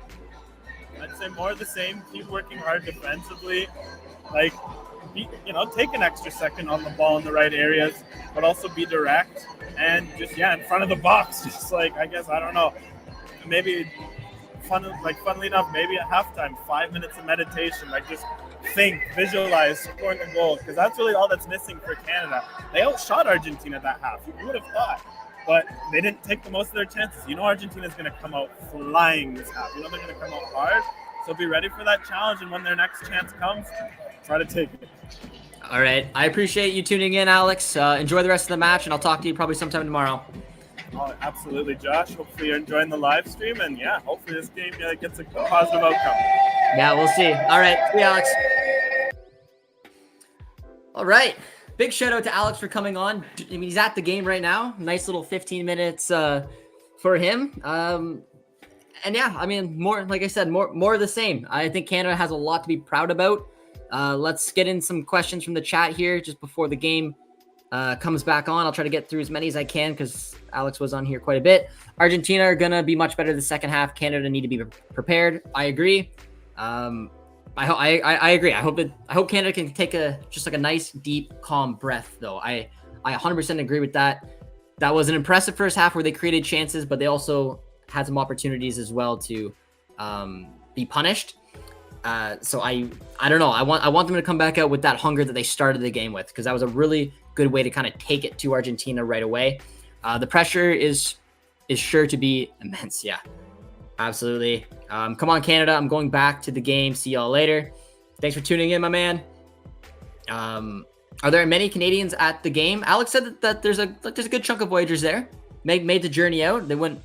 Some of those guys will not miss it. I didn't get an exact amount. I'd guess.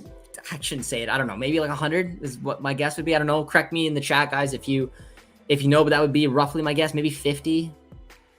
A lot of Argentinian jerseys in that stadium, and Alex confirmed that as well. I didn't realize he was at the game. Yeah, he's sitting in the press box.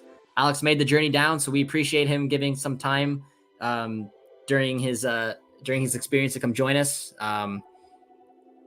That's honestly awesome. And we're gonna go back in. I think it's about to start. Or it did start. I was on the other one. So if you guys are just joining us for the watch along for the second half, be sure to drop a like on the stream. Say hello. Let me know what your thoughts are on the first half. And let's get this second half underway. Big shout out to Alex for tuning in, and let's hope we see a little bit more of the same, man. Argentina coming out well after Canada.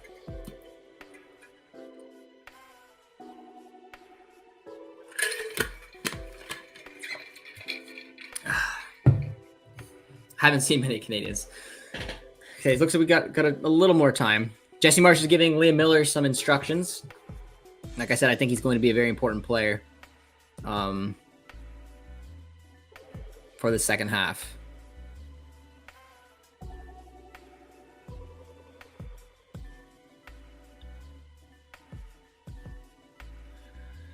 A lot of impressive comments, though, on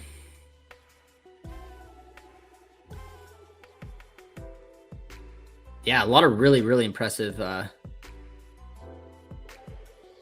feel like Liam Miller and I'm just reading through like my 5 takeaways tweet. I feel like Liam Miller and what do you guys think? Rate Miller's performance, guys, in the out of 10 so far. I thought he was lively. I thought Miller and Davies had a really good little partnership going.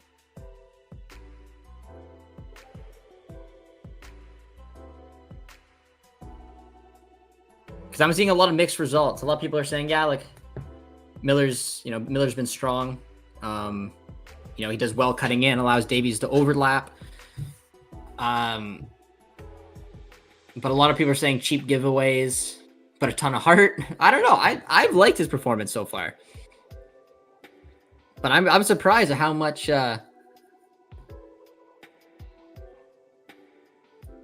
Yeah, a lot of Liam Miller pushback on this tweet. Let me know what you guys think. I say 6. Davies is carrying the left-hand side. The thing I like about Liam Miller's game so far, and despite maybe every single, take on isn't successful, is the fact that he's always going to create. He's always going to give a defender something to think about. He is so direct. He's got the ability to hit one from distance. You know that he can be a very special player when it comes to creating something.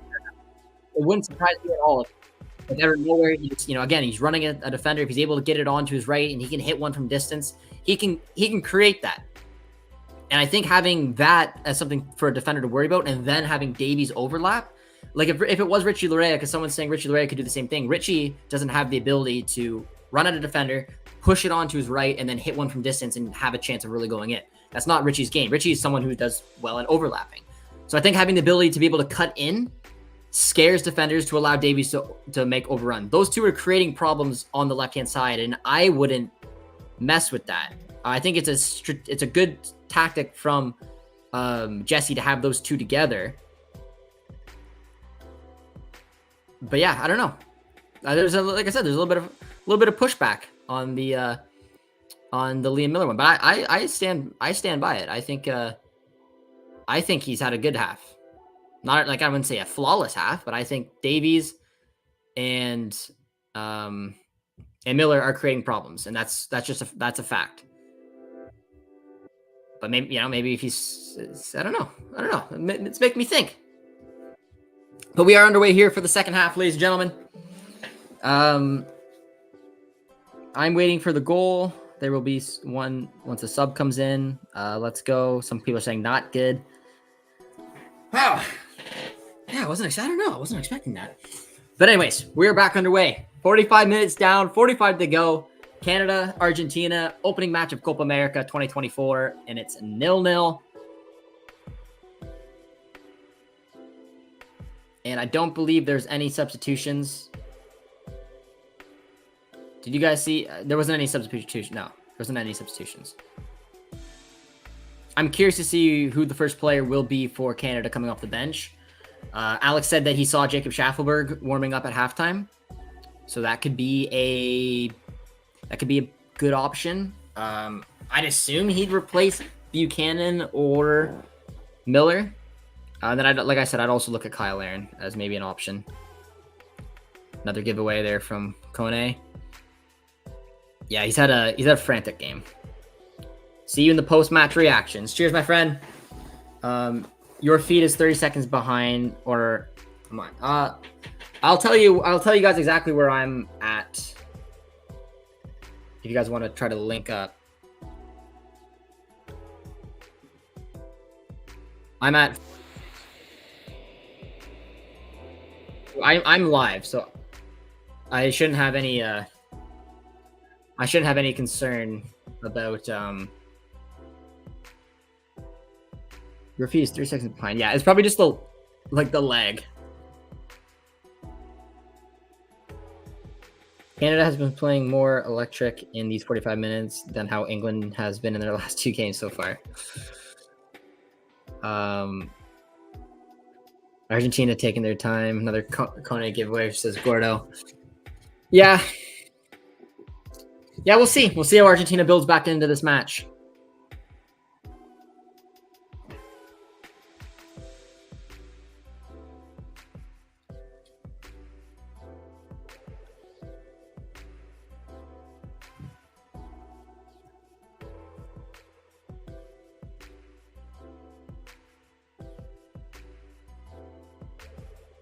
Stacchio, Davies.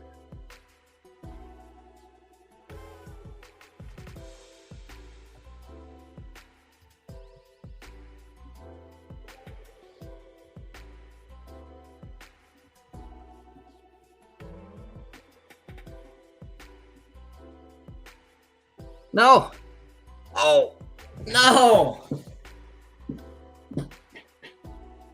No. Got absolutely flattened by Crapeau. That's a horrible start to the second half.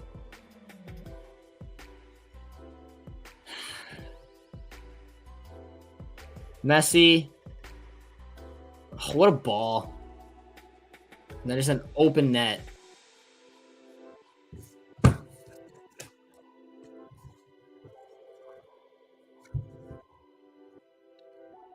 McAllister got absolutely flattened there, and there's an empty net.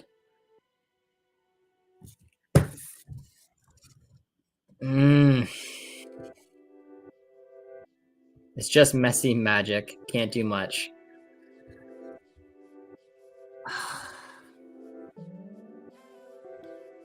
Nice save there from Copa. Right after. Argentina's waking up now. I don't know what's happening at the back here. Alvarez, nice little turn, and that's a good save from Copa once again, man. Yeah, my game was lagged. My bad, guys.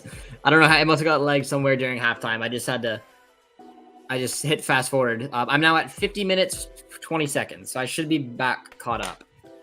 But yeah, Messi and company have woken up. Nicely done. Nice clear there. Argentina catching fire as expected.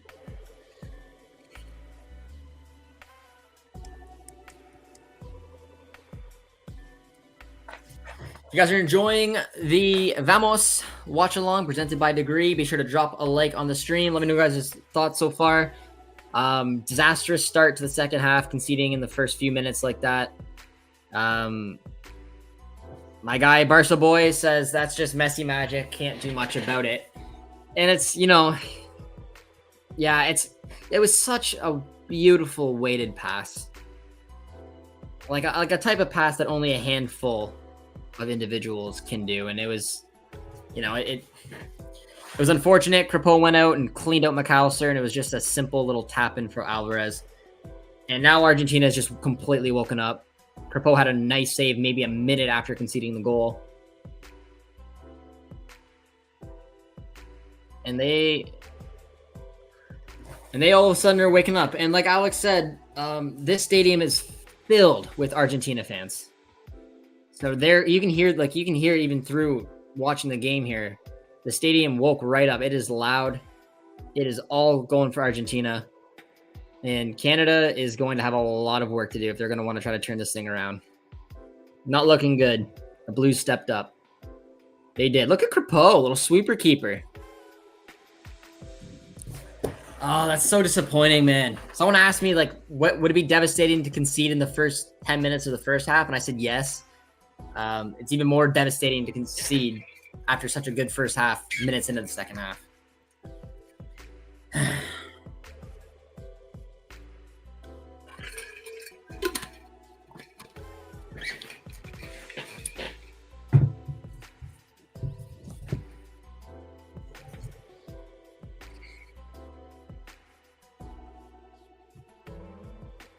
Why is this midfield dribbling into trouble and lagging on the ball?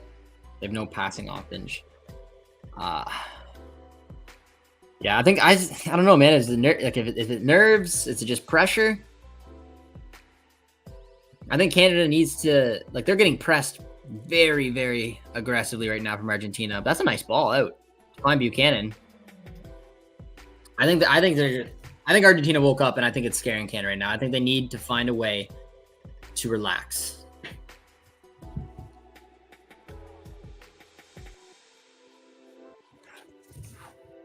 Let's see what they can do. They can create. They created chances in the first half. Nice ball from Kone. We will equalize. I like it. It's not looking good for us though right now. I'm not gonna lie, man. Argentina looks scary right now. Nicely done from Bombito. That was way better. Eustachio.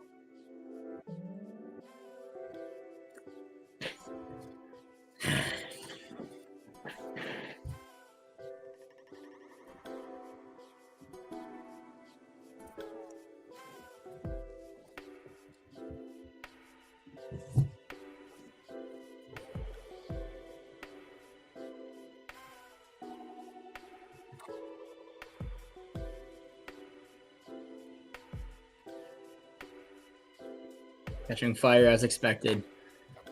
I think that's a fair way of putting it. Argentina definitely woke up.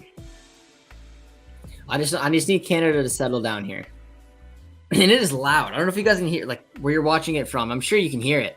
But this crowd just, like, I don't know. I'm not in the stadium. It looks like it's mostly blue and white jerseys everywhere. But, I mean, Alex came on at halftime and said that, yeah, there's not many Canadian fans. He said he's never seen so many,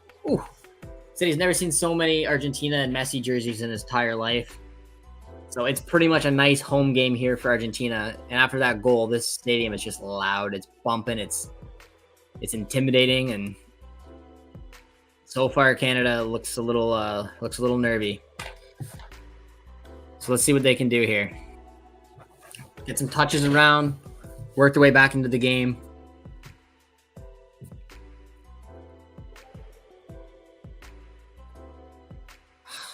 Another poor ball.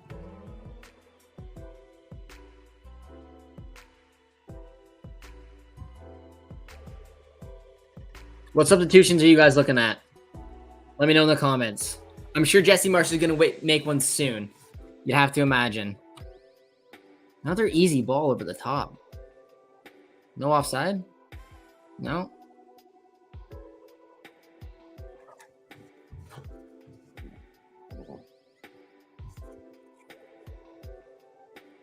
I don't like how easy that was. It was another one right over the top. I know they didn't go through on goal, but it's just so easy for them. And I guess that's the risk of, Jesse Marsh's high line, but I've counted 4 now, just simple balls over the top. Oh, Davies.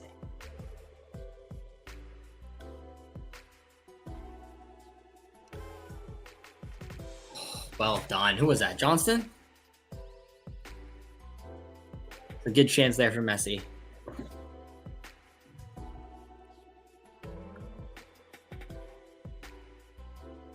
Davies, bit of a mistake there. Like good recovery run though from Johnston. Did really well there.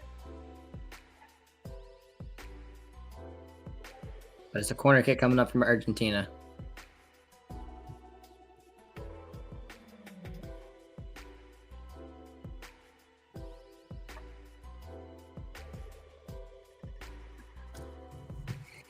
Messi. Poor corner.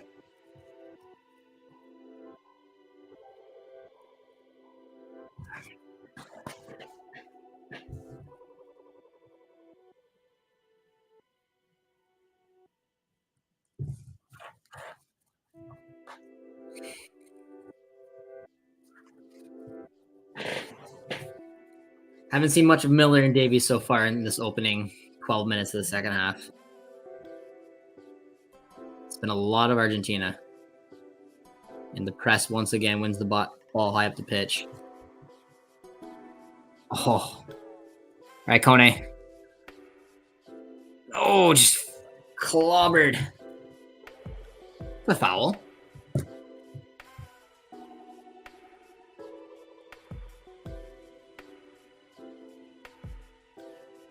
They just don't have a lot of time on the ball right now.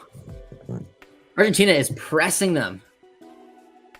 Every single time they get it, they're just right on them and they win the ball back. That was a poor touch there from Liam Miller.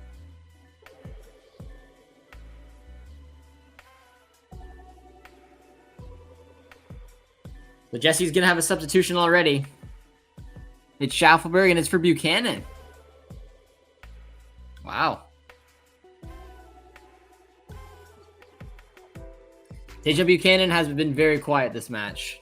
He's honestly been quiet the last few matches. Didn't think he had a very good camp against the Netherlands and France. Jacob Schaff is coming on. Right move. Let me know what you think. Is the mullet the right move right now? Commentators said that Schaffelberg has taken on Messi the most so far in MLS. I think the League's Cup run had something to do with that, and just regular games against them.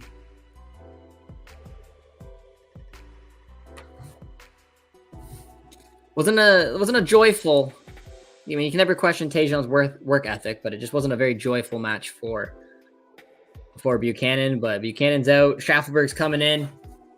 You guys like the move?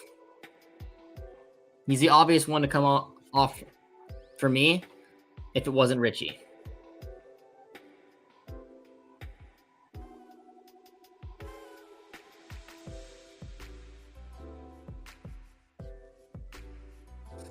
Nova Scotia.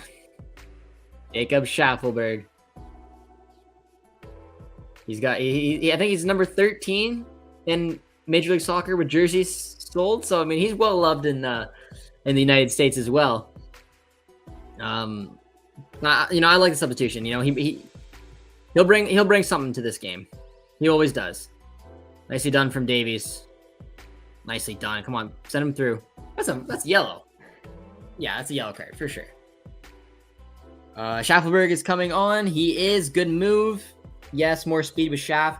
I mean, Buchanan's rapid. It's just like he had no pleasure playing down the right hand side so far. Johnston hasn't pushed forward a lot like Davies does.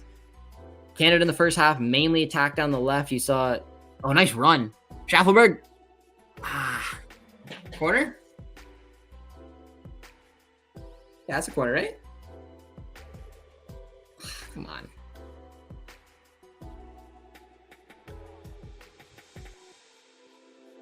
Thought it would have been Ali Ahmed. I don't know if Ali's gonna come on in this match. It's hard. I don't know because I don't know just because he wasn't in the last camp with the Netherlands and in France, so it's hard to know like what or how he's viewed. I thought Ali Ahmed. I mean, if Ali Ahmed comes on for me, I think it'll be for Liam Miller now, and then Schaffelberg will go over to the left, and Ali Ahmed will play right mid.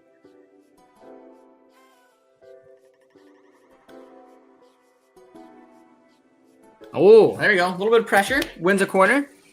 Don't watch CONCACAF and haven't watched Canada outside of World Cup. Do you guys have a player to come on for Kone?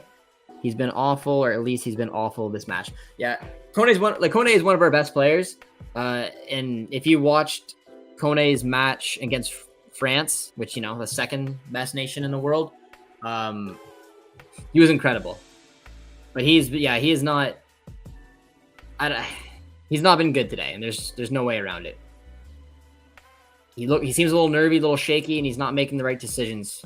Where when he played France, I thought he was flawless. I thought he was incredible. He's so good on the ball, made such good driving runs, was smart when he attacked, smart when he defended. And today, I still think he's been decent on the ball. Finding himself in position where he can receive a pass, hold off the Argentina players and then make a pass. But other than that, going forward, he's been struggling, and he's been put under a lot of pressure where he's been making mistakes. We don't have anyone for him though. Let me know what you guys think. But I'd keep Kone and Eustachio on this entire game. The only real replacement. Oh, nice ball. There you go. David Laren.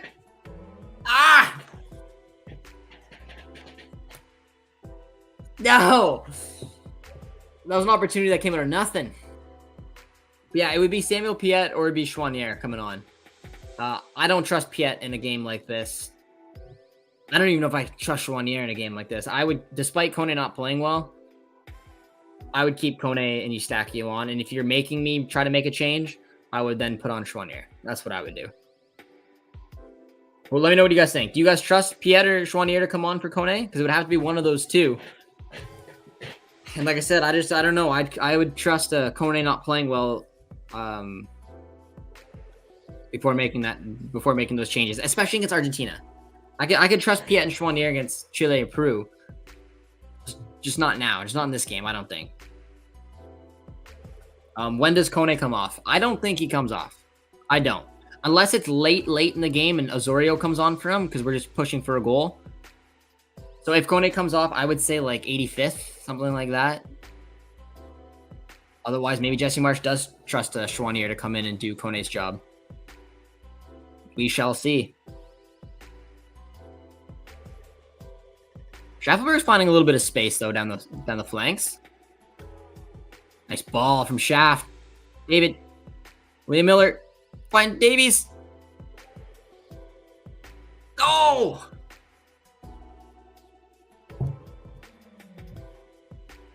Shaft's been a very, very positive. Oh. No. Cripple! No! Yes!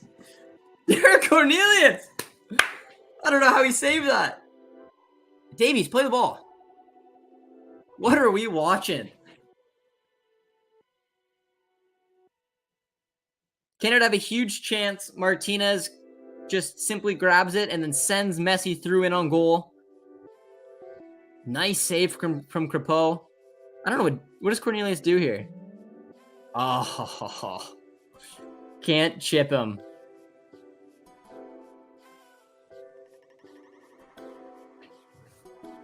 Wow.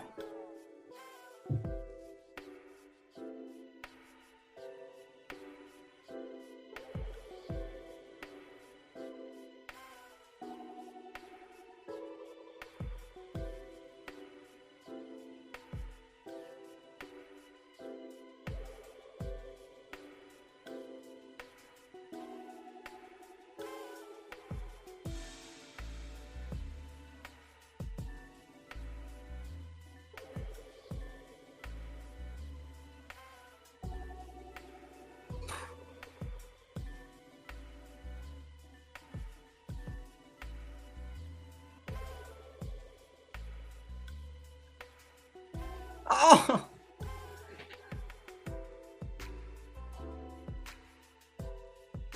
Oh! Guys!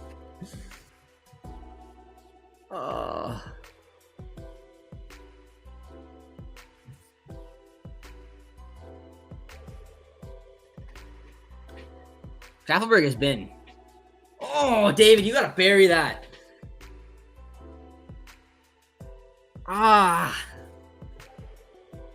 Schaffelberg has been lights out since coming on.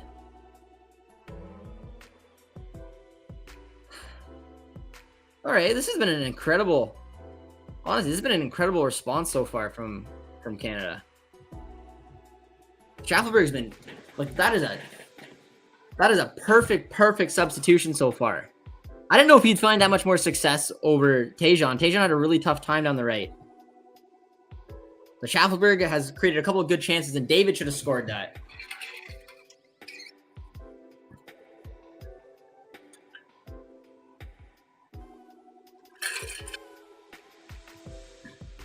Cornelius and Crepeau have been incredible, and Jacob Schaffelberg, he keeps this up, I think he could work his way into a start in that Peru match.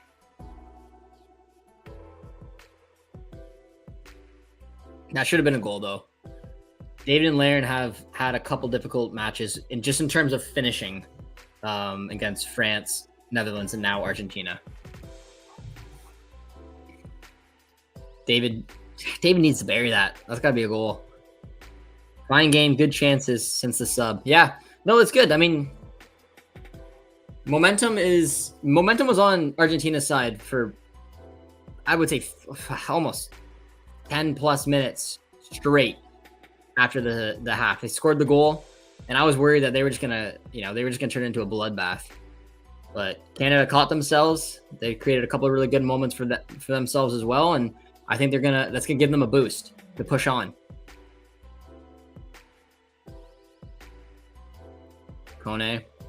See, and that's where Kone, like right there, that's where Kone is good at. And he's been good at it this match too. When he gets the ball, I don't have an issue with him like receiving and making a pass. It's just sometimes when he's charging up the pitch, he then makes, if it makes sense. When he's standing still, he's got no problem shaking off a player and making a pass. But when he's been running this game, he's been getting himself into a bit of trouble. Is Schaffelberg not better suited coming off the bench for this team? Pure energy, intensity, and confidence against tired legs? Absolutely. I think rightly or wrongly for Schaffelberg, he's worked his way into being a super sub. But the reason I thought maybe he could start against Peru is because we may need to, like, you can't start the same starting 11, or you don't usually see it for all three matches. I'm expecting to see the same starting 11 in 2 of the 3. Maybe it's Peru and in Argentina, but I expect a few tweaks for the Peru match, and then probably the same starting 11 for Chile. So I think Richie Larea could maybe start against Peru.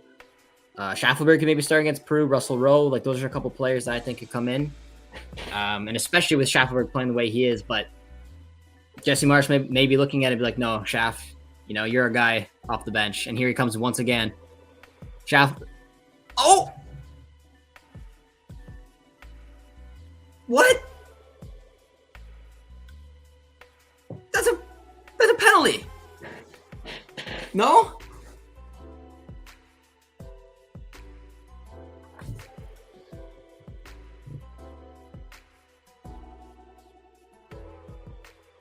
That is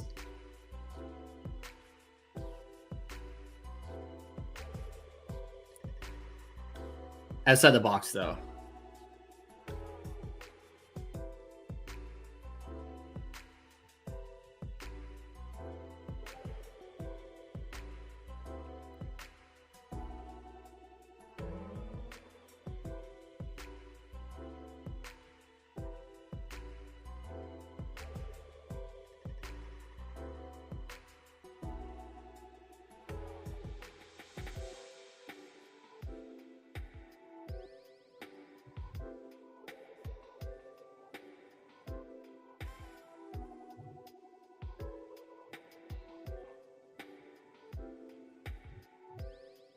It's taken a while.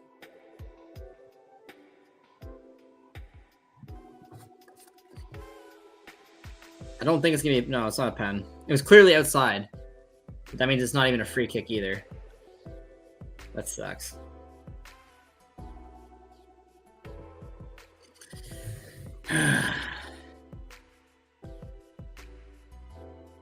Schaff once again. Ah.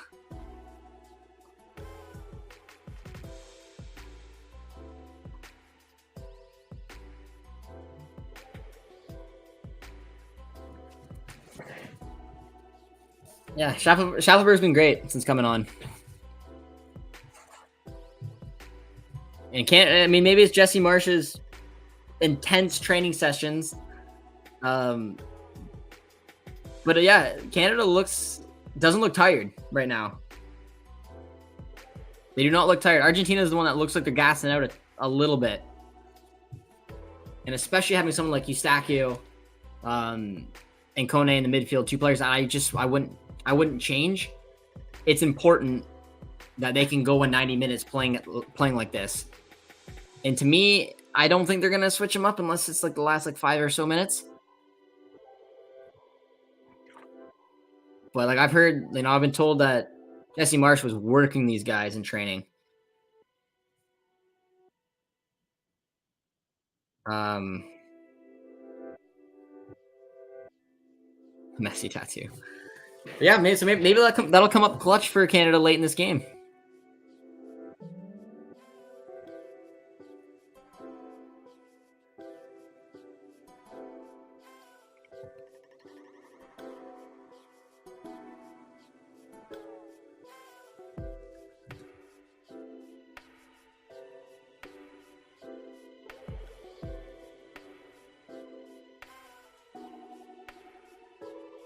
Nice ball.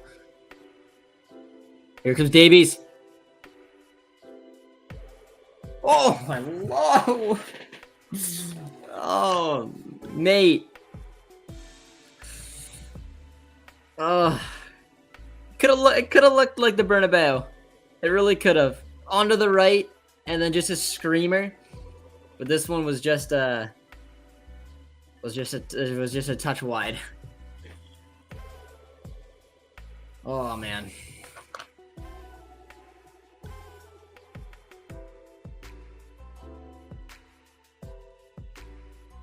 was a good look. It was a good look. On Beto, Johnston. Nicely done. Here comes Schaffelberg once again. Look at our guy go. Ah.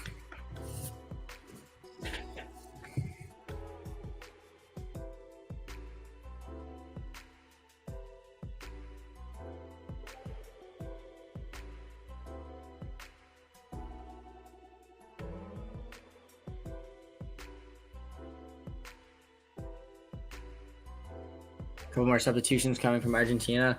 With that deep bench of theirs, you see Lautaro Martinez coming on.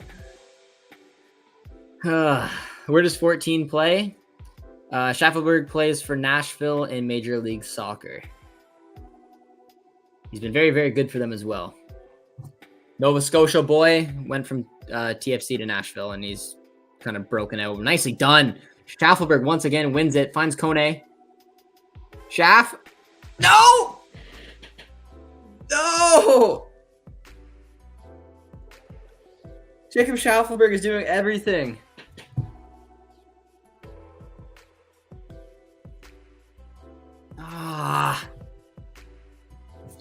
Schaffelberg wins the ball, and then, I mean, it would have been offside. Laren's in an offside position, but...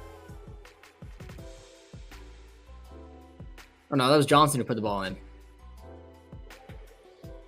Well done from Johnson. He won the ball high up the pitch, went it to Kone, got it back, and it was a good ball. If Laren got to it, it wouldn't have counted, though. He was unfortunately offside, but a couple really good opportunities.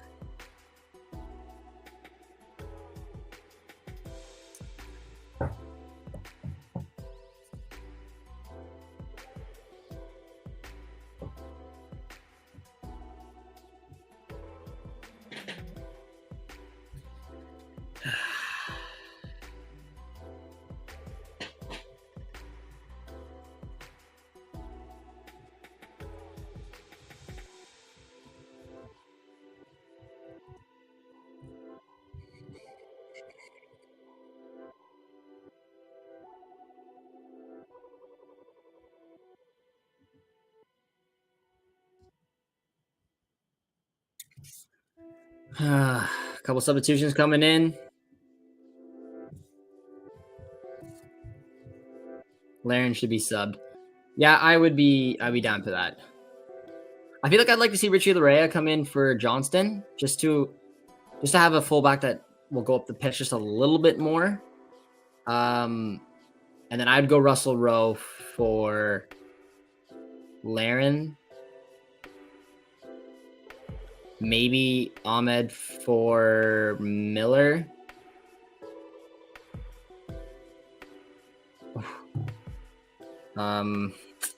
What else would I do? Then maybe Osorio for Kone, like really late, but not. I wouldn't do it quite yet. There's still a decent amount of time left.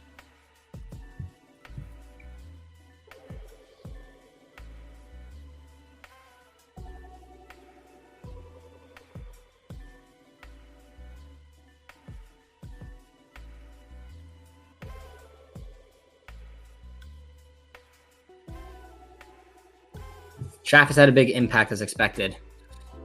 It is expected because Schaffelberg has always been incredible for Canada coming off the bench. But at the same time, he is still taking on the World Cup champions, the Copa America champions, some of the best players in world football. And he is, like, I got a couple of you guys in the chat asking where he plays. You know, he's a kid from Major League Soccer playing for Nashville. So, like, I think what he's doing in this match is impressive. And is it because of the tired legs of Argentina that you can really see what Schaffelberg's made of? But I think he's been such an impactful player coming off the bench. He's confident. Miller, poor ball. Richie Larea is. I'm assuming Miller's gonna maybe come out for Richie. Nice ball. That's quick. Oh. Laren! What's a foul? Foul. Ref! What happened? No pen. What is going on here? I knocked my headphones right out. Maxime Crepeau. What has happened there? I don't even know what happened. Let's take a look. Okay, so Messi was just hanging way back. Cornelius had no idea where he was. And then the little chip. And can't beat Crepeau. I think Crepeau got a little head to that. I hope they didn't give it a corner, but I think he saved that. Should have been a foul, though, for Canada. Canada kind of got caught flat-footed, and Messi went down once again. an interesting substitution. Larea comes on.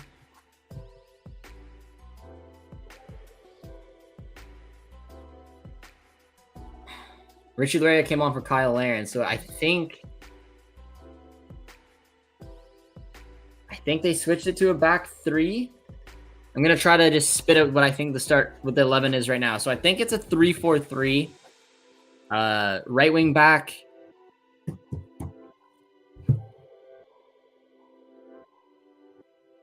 I don't know. Okay, I think right wing back is Liam Miller. Outside right center back is Johnston. Bombito is the central center back. Cornelius is the left center back. Richie Larea is left wing back. Eustachio Kone are the two midfields. David's the striker. And then Davies is the left wing. Schaffelberg's the right wing. So I think it's a 3-4-3 right now. And that's a foul from Kome, and it's a yellow card. Messi looked offside there to me. No, it wasn't. Definitely wasn't offside. He was hanging in on like he was the last man, but he was in his own half, so he wasn't offside. But I don't think Cornelius or anybody knew that he was there, because when Messi tracks back, he walks, and then he probably just walks until he's in an onside position on his half, and then he was basically sent through on goal once again. And that's been like the third opportunity for Messi so far, and he has not been able to capitalize on it.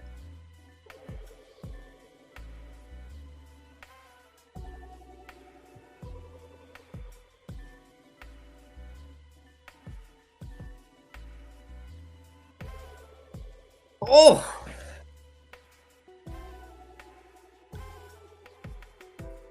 Another huge opportunity.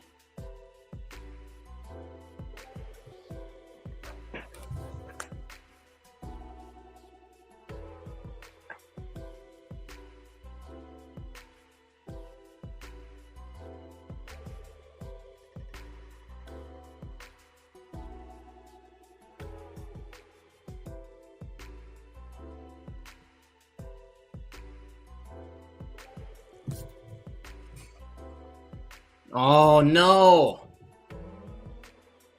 Crapo! Oh, the man is on fire, man.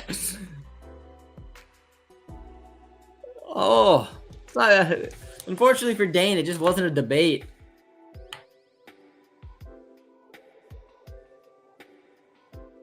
Maxime Crepeau has been lights out. So many defensive breakdowns, though. What a terrible ball from Vito. He's got to be smarter than that.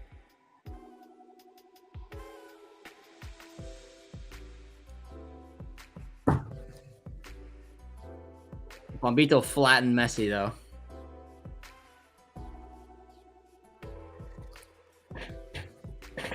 Wow. Argentina is...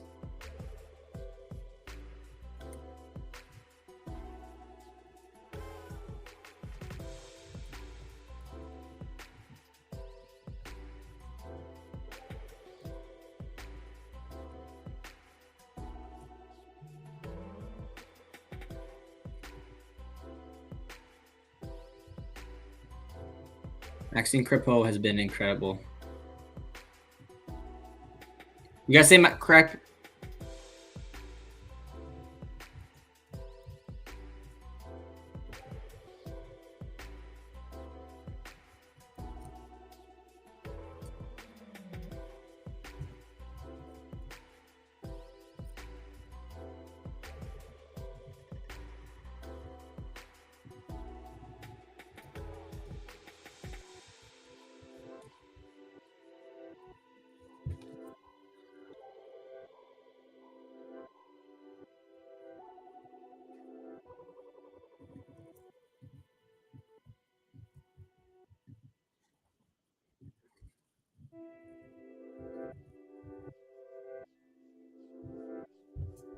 Is that a red?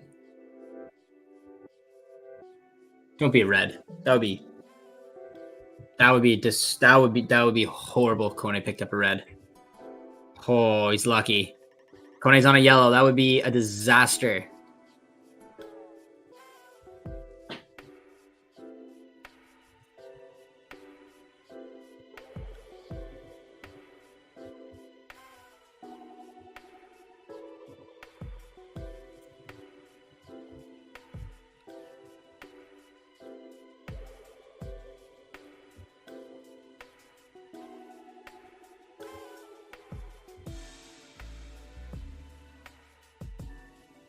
Miller and Kone coming off. That's smart. Liam Miller and Kone are coming off. Osorio's coming on and Russell Rowe coming on. They're going for it now.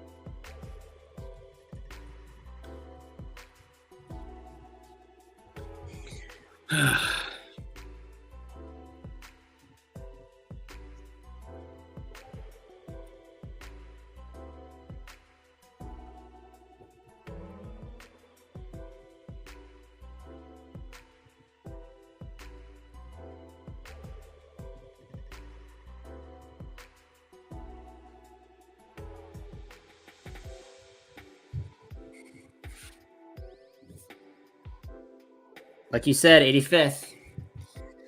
Yeah, I mean, like I said, I just don't trust anyone to do what Kone and Eustachio would do in a match like this, especially against Argentina.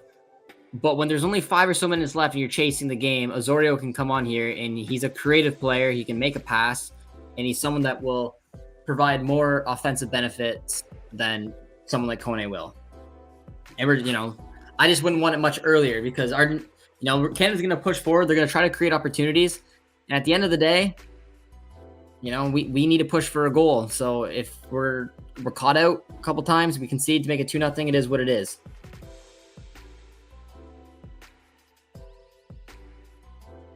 But we need our creative players on, and Osorio is one of them.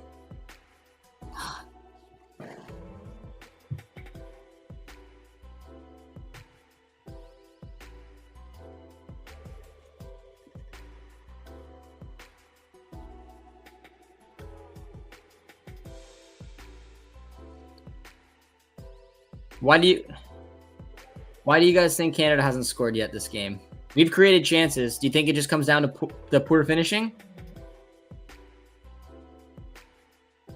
Oh, what a ball from that.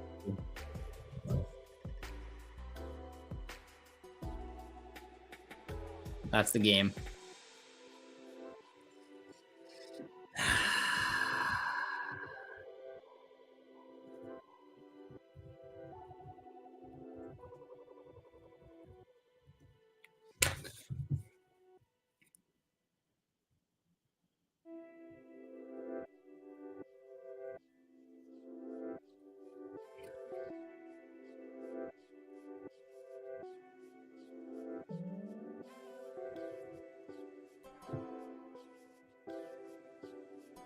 Damn. Again, Messi doing Messi things. Look at the weight of the ball.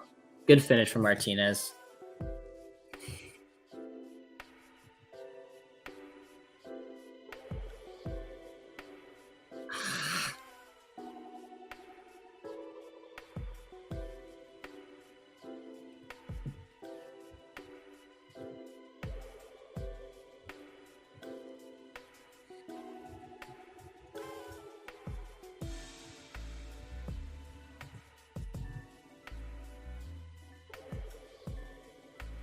Damn.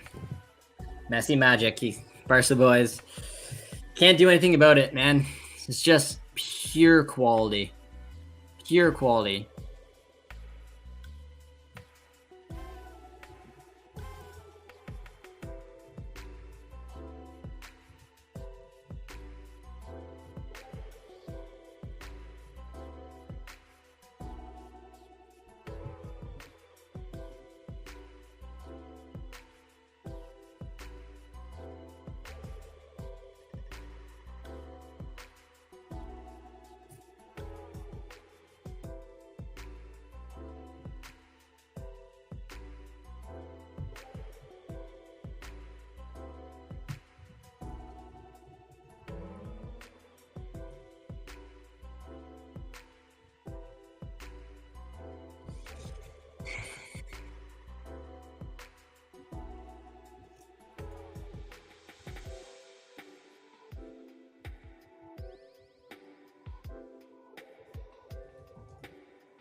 Got a corner kick coming up.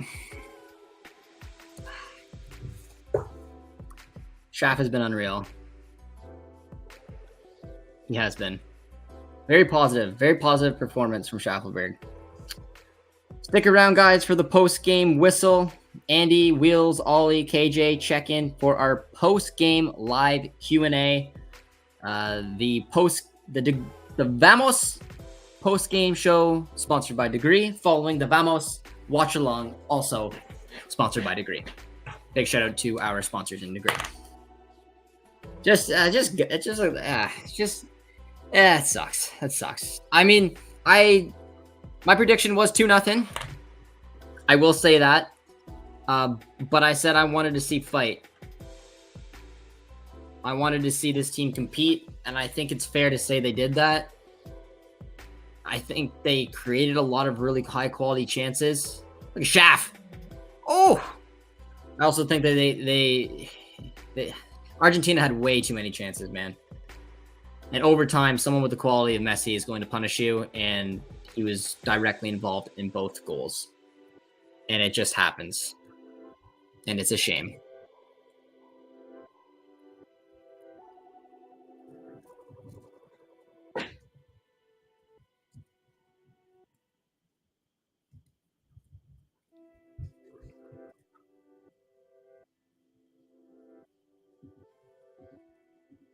Crepeau was incredible. Do you guys still think Crepeau was man of the match?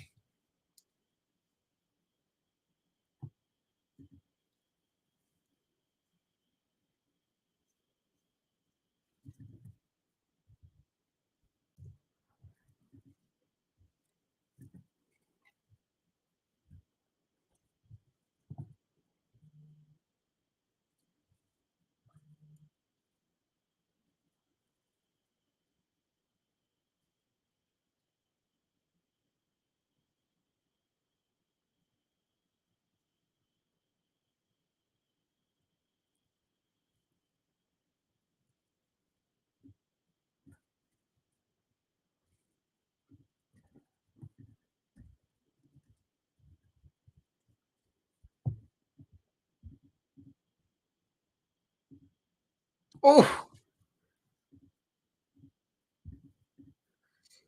Another corner for Argentina to probably see this thing out.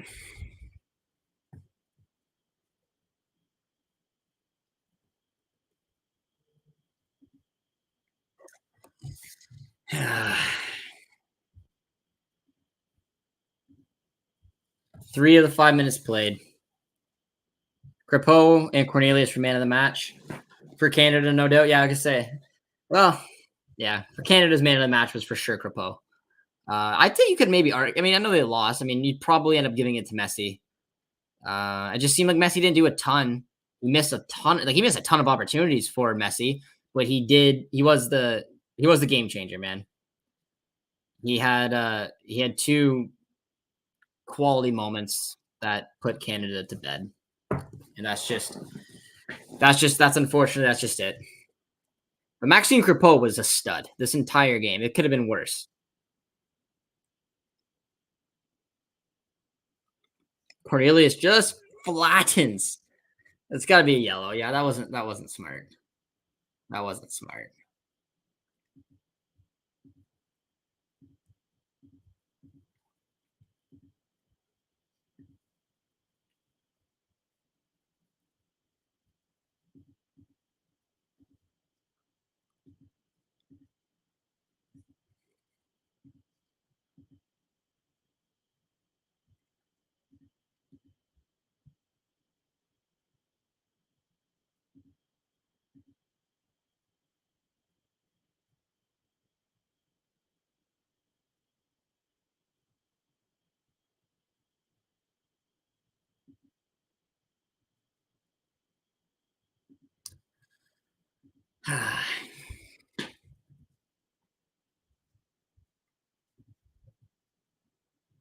Messi's for sure going to take it. Almost at the entire game. Good performance, everything positive except for the defense needs work. I agree. There's too many defensive collapses. There's no way around it. Martinez had a good game as well. This was a fun game to watch. And the gauntlet's over. Netherlands, France, Argentina. And now we get Peru and Chile. And a nice find. Another save for Crepeau. Add the stat to pad. And that's it. It's done.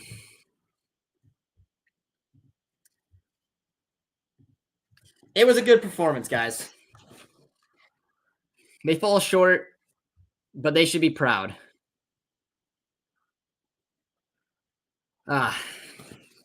It's a tough one to swallow. But we got the post game coming up for you guys. Andy, Wheels, KJ, Ollie are going to be tuning in. We're going to move on from the watch along, sponsored from Degree, to the post game. So guys, get some comments in here and enjoy it. They'll be coming here shortly. Just a bummer. There was moments in that game where Canada could have done something special. And unfortunately, they didn't take their chances. And when you don't take your chances against a nation like Argentina, Messi will punish you. You guys got me for about, I don't know, like 5 or so more minutes. So get some comments in. Let me know what your thoughts were after this. Crepeau was aggressive all night. He was incredible. I thought Crepeau had a great match. Completely showed why he deserved to be there. Good game. Ref was a clown. The gauntlet's over, guys, though. We did Netherlands, France, and now Argentina. And you know what? There's a lot to be proud about with those performances. Those are 3 very tough nations. I think Jesse Marsh learned a lot about this team going forward. And now we have 2 matches coming up against Peru and Chile, where, we're going to be going into those matches with a very different approach than to the game that we just played. And I'm excited for it. I think there's still a great opportunity this team can get out of the group. I did say 2-0 in my prediction, unfortunately, for Argentina, but this is something to be proud about. There's a lot of good moments in Canada.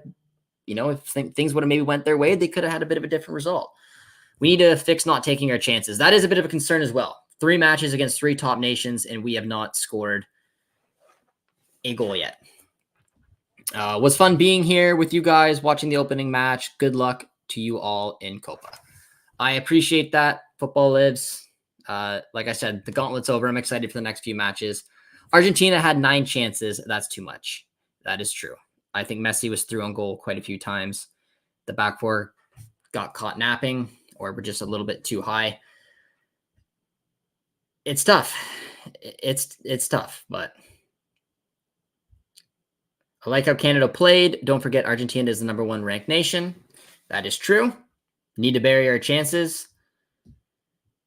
Canada needs to score goals. We do. I mean, I was more concerned about the way we just had, Argentina had so many high-quality opportunities. Crepeau, in my eyes, was the man of the match simply because of that. And if it wasn't Messi, it was Crepeau. But, Canada did have chances to try to put the ball in the back of the net, and they didn't take them. And that's going to hurt you. Davies. Oh, I didn't see that. Davies got the jersey swap with Messi, by the way. Okay, that's good. See, because the last time, I think Messi was a little sour with the way that the match went between Barca and Bayern, so he didn't get it. But this time, I'm assuming Messi's a little bit happier with the points. That's funny. I missed it though. I turned the game off because we're getting ready for the post game show here. But Davies will be very happy with that. A lot of really positive comments for Schaffelberg as well. Yeah, I don't know. I'm expecting a couple changes in maybe the Peru match.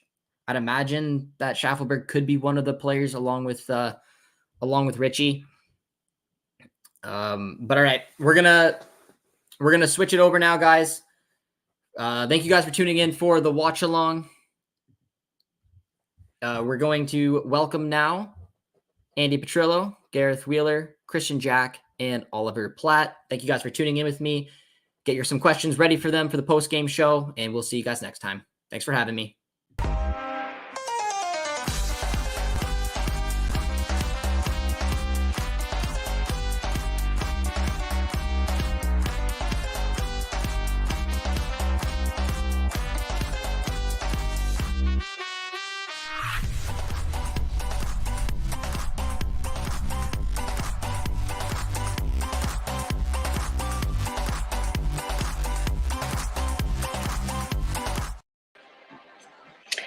All right, everybody. Hope you're sticking around for this. Vamos, presented by Degree here on our One Soccer YouTube channel, going live, looking for your reactions. Andy, Gareth, KJ, Ollie, KJ, live on location. I want to come straight to you, my friend.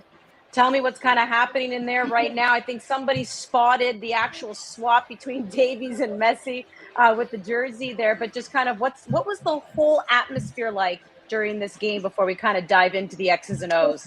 Yeah, hopefully you guys can hear me okay. Thumbs up if you can. But yeah, great stuff. But it's a special night, no doubt about it. But obviously, of all things Canadian soccer, we'll get into how they performed in a second.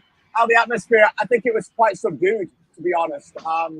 It was definitely a Messi crowd, and they waited a lot for Messi to do things. And I think it speaks a lot to Canada's performance tonight and what they did to Messi, that it didn't necessarily ignite inside the stadium. At times, you know, I've covered Argentina before in tournaments. It did not feel like that tonight, and I think the Canada should be commended. Look, the scoreline was 2-0, and there's lots of areas to get around that. But you know, the best player in the world who garnered all the headlines didn't get that much to do tonight, and obviously gets the setup at the end when Canada is stretched and take off a midfielder. But look, 70,000+ inside this wonderful stadium. Canada competed; they've had their chances. They couldn't take them again, but all in all, they played a big part and a big moment here tonight as a Copa America opener.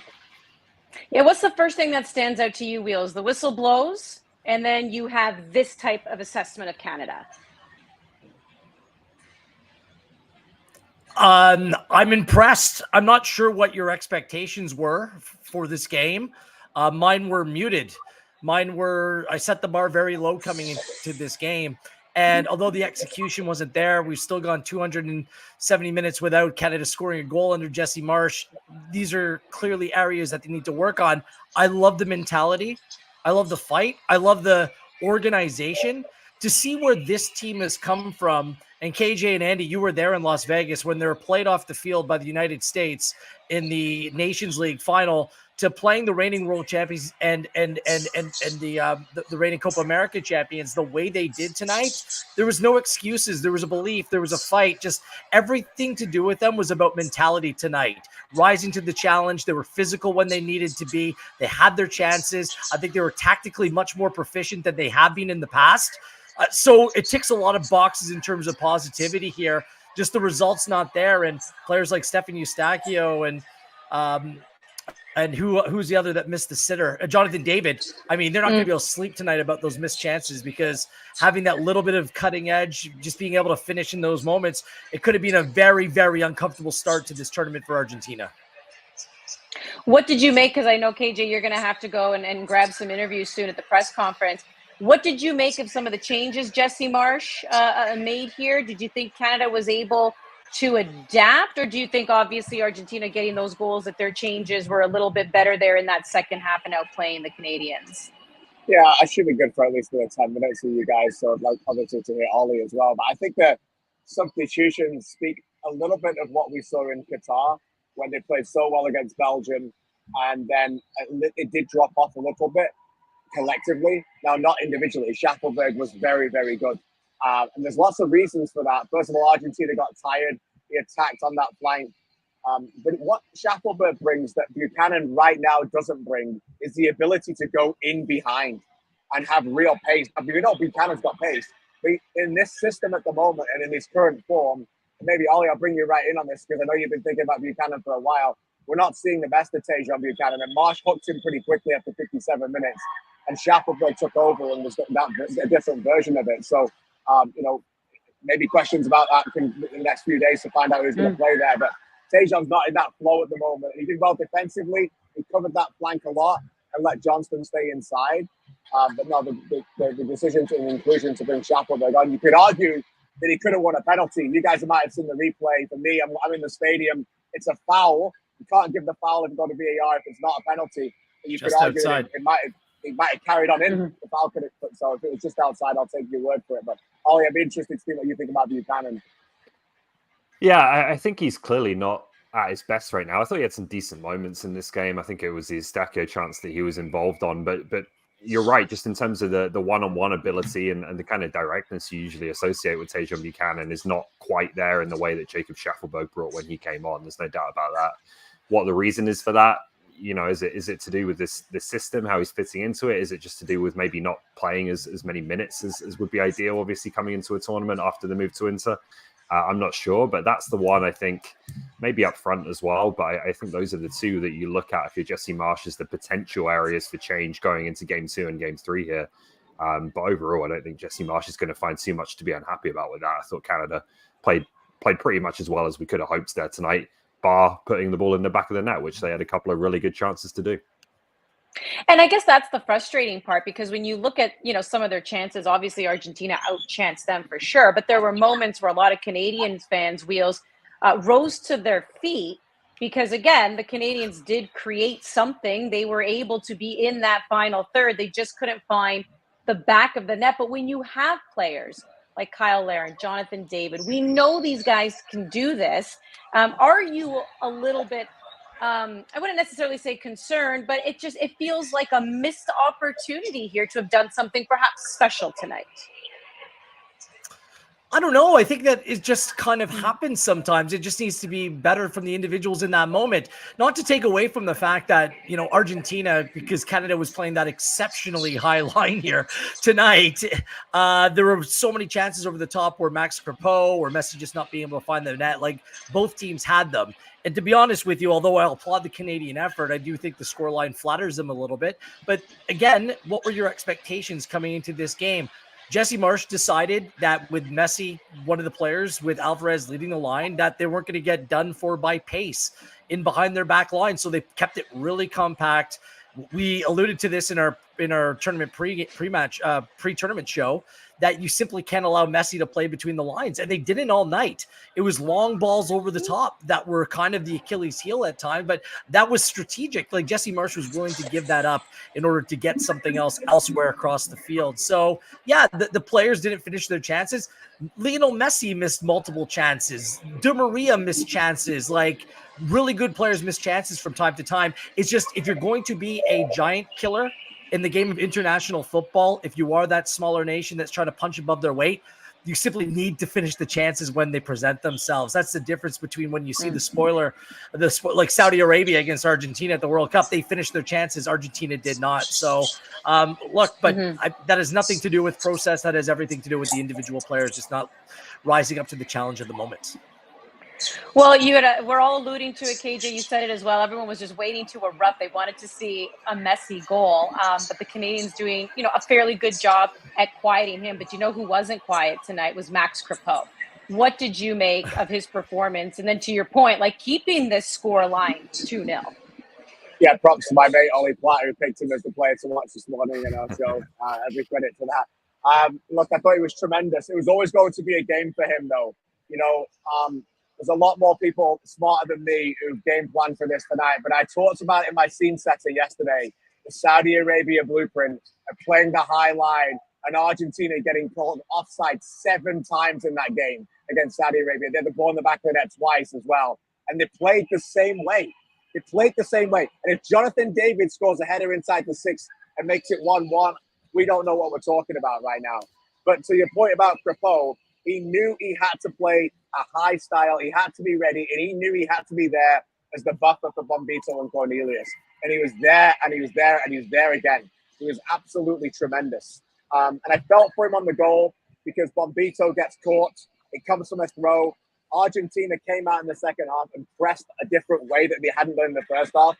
You probably didn't see it on camera, but the moment they won that throw-in, Scaloni was up and clapping and telling his players, that's what I want more. And 10 seconds later, the ball's in the back of the net. And that's what he wanted. And it just came a little bit of a mistake, and Crepeau comes out, wasn't able to get the ball, and he goes in the net. But Max Crepeau has waited a long time for this opportunity. He thought he got it. He thought he'd have his gloves in both games in Europe. Imagine getting the chance. Okay, so suddenly Milan Boyan's not there. We play the Dutch. This is my net. Oh, wait a minute. Dane Sinclair, you're playing. Okay, I got to wait again. Okay, now you get to play against France. You perform, and now you get this net. So he was very, very good. And as Ollie said in our show earlier today, he's always good for Canada. You always know he's reliable. He always plays well for Canada. He played in big games, in Gold Cups. He wasn't deterred at all and upset by the occasion. But he adapted to a style that Canada required out of him, and he was undoubtedly their best player. Well, and that's just it. And Ollie, I'll let you comment on what, you did pick Kripo as the guy who was going to be key for tonight's match, because this is what we said the style of Jesse Marsh could present. When you have such a high press, and we saw that in particular, especially in that first half when Stefan Eustachio had a chance, it got blocked. They go the other way. There's not a Canadian in sight. And we know that sometimes this can be exposed, right? What did you make about, just kind of Canada once again still trying to get comfortable here with Jesse Marsh's style? But as we know, Ollie, it can leave those moments of exposure where it just really feels like the opposition, is getting maybe one too many breakaways than you want them to have.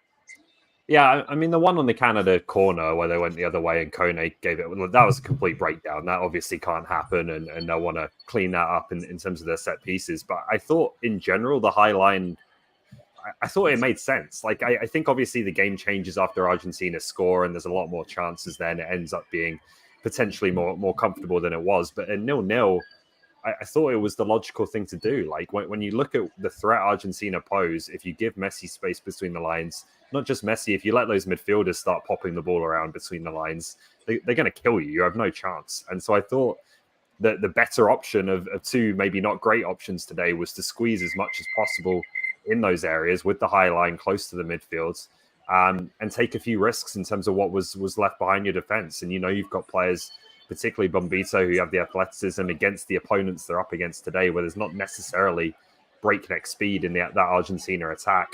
You've got players to kind of deal with that, to clean up. Kripo, for a guy who broke his leg rushing off his line, like his bravery and just slamming into opposition players and for loose balls is pretty remarkable.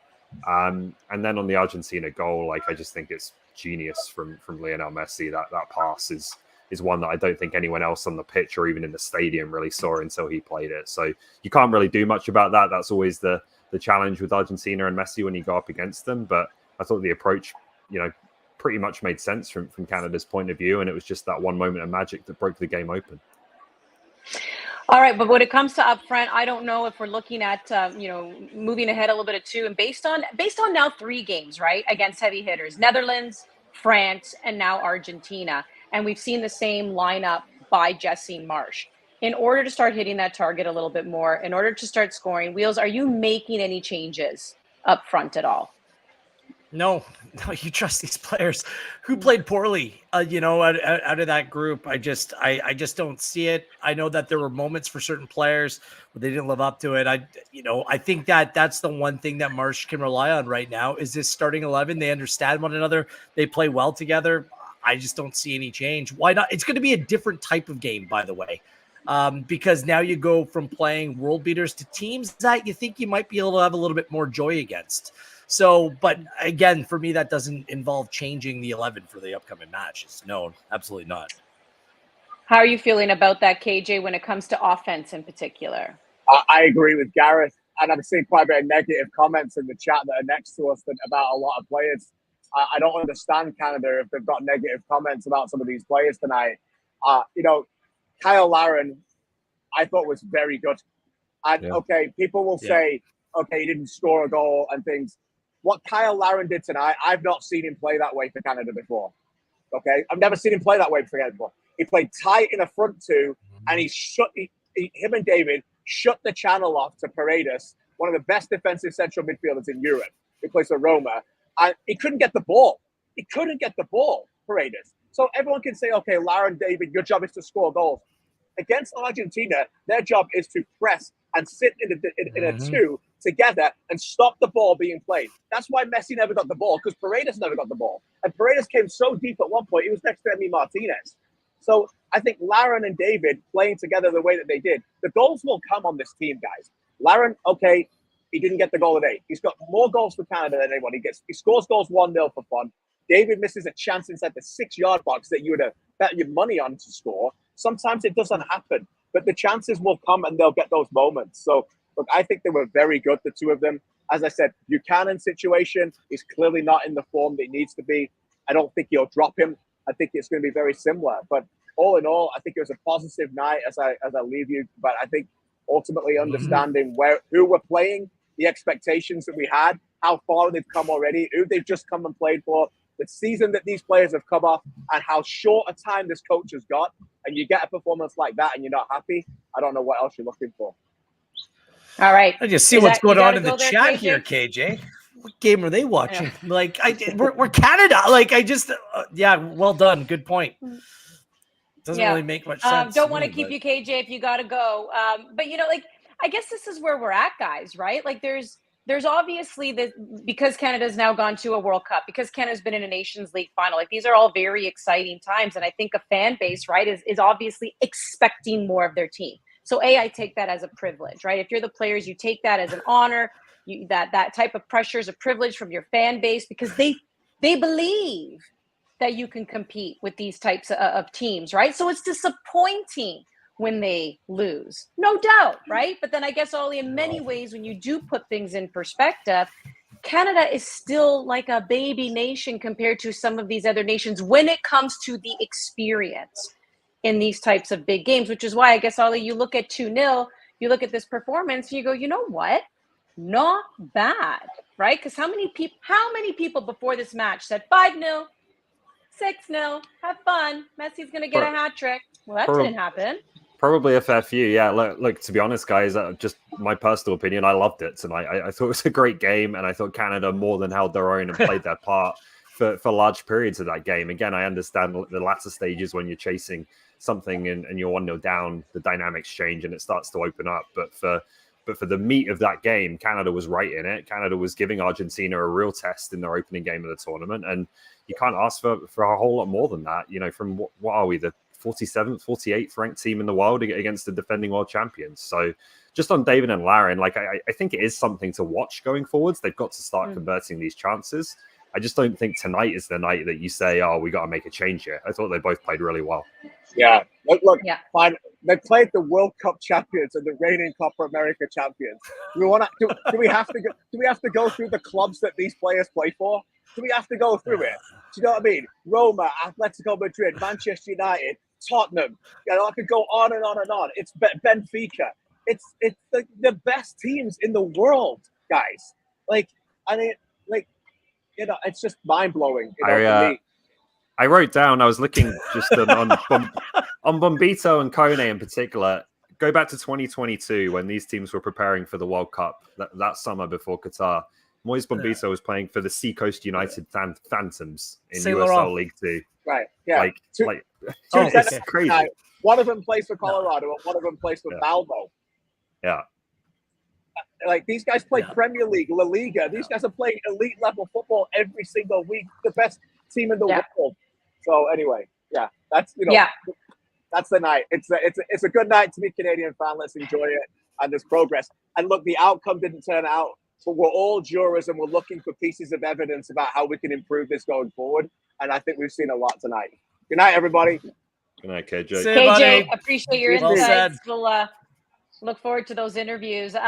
But let's talk about. I gotta figure out how to bring up the comments. I would love to see these comments. I don't know. Can't figure it out here. This would be great. Section. We have our private chat. Go under comments. You can see what everybody's writing here. You know what? A lot of it is actually very positive. There are a lot of people who understand again what they're up against in Argentina. And again, when you take into consideration your opponent, there are people who are like, you know what, 2-0, we were not embarrassed. How about that? We talked about Crepeau and obviously the big saves that he made. Defensively, again, I thought Bombito and Cornelius looked really good as those center backs. Really happy to see that. What about Jacob Schaffelberg, Wheels? I mean, people are we're high on this guy. We've been talking about him for a few years anyways. We all said it was a massive mistake for TFC to let him go. He's been looking good, obviously, in Nashville. Gets this call up, and he mostly comes in as a sub. And just like I don't know, he's like the Energizer bunny up there. And he has the opposition, with their head on a swivel because of what he can do. What do you like about Schaffelberg? And whenever a player plays well, you know what the question's going to be. Should he get the start? But let's just first dissect his night. How about that?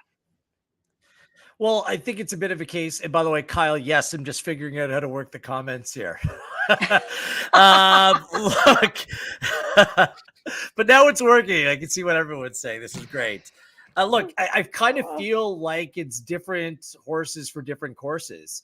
And Argentina, they're tacticians in their team.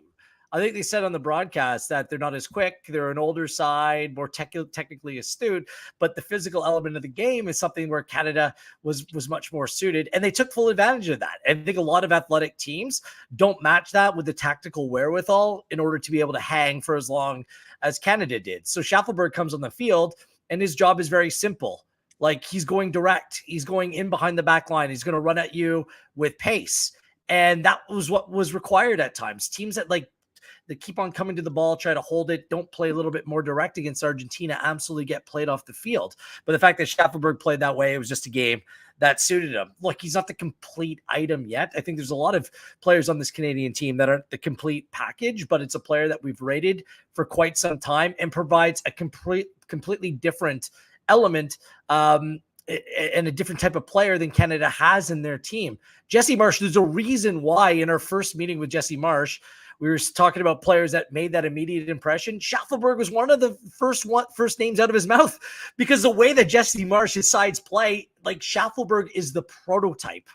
Like, I think of like a Harrison, someone like that, like, just keeps on going in behind the back line. So I just thought it was a game, especially a little bit later on a really crappy field, by the way. Like, that pitch was awful tonight.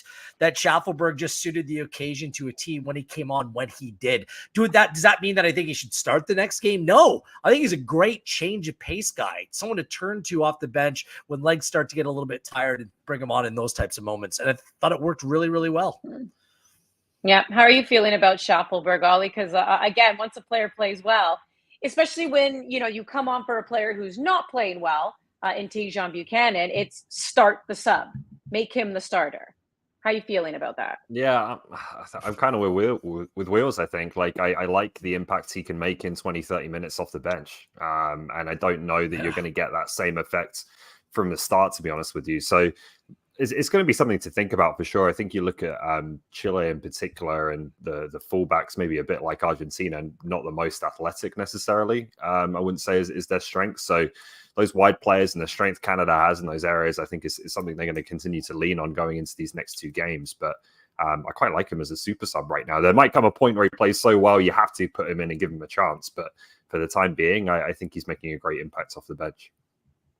I know KJ had brought it up just quickly as well, but maybe we could dive a little bit into that 70th minute. Do you think that should have been at least a foul or some sort of kick for Canada? I mean, I think we all saw it. We had the privilege of the replay here at home, KJ being in that, in the stadium, not seeing that it was just outside the box.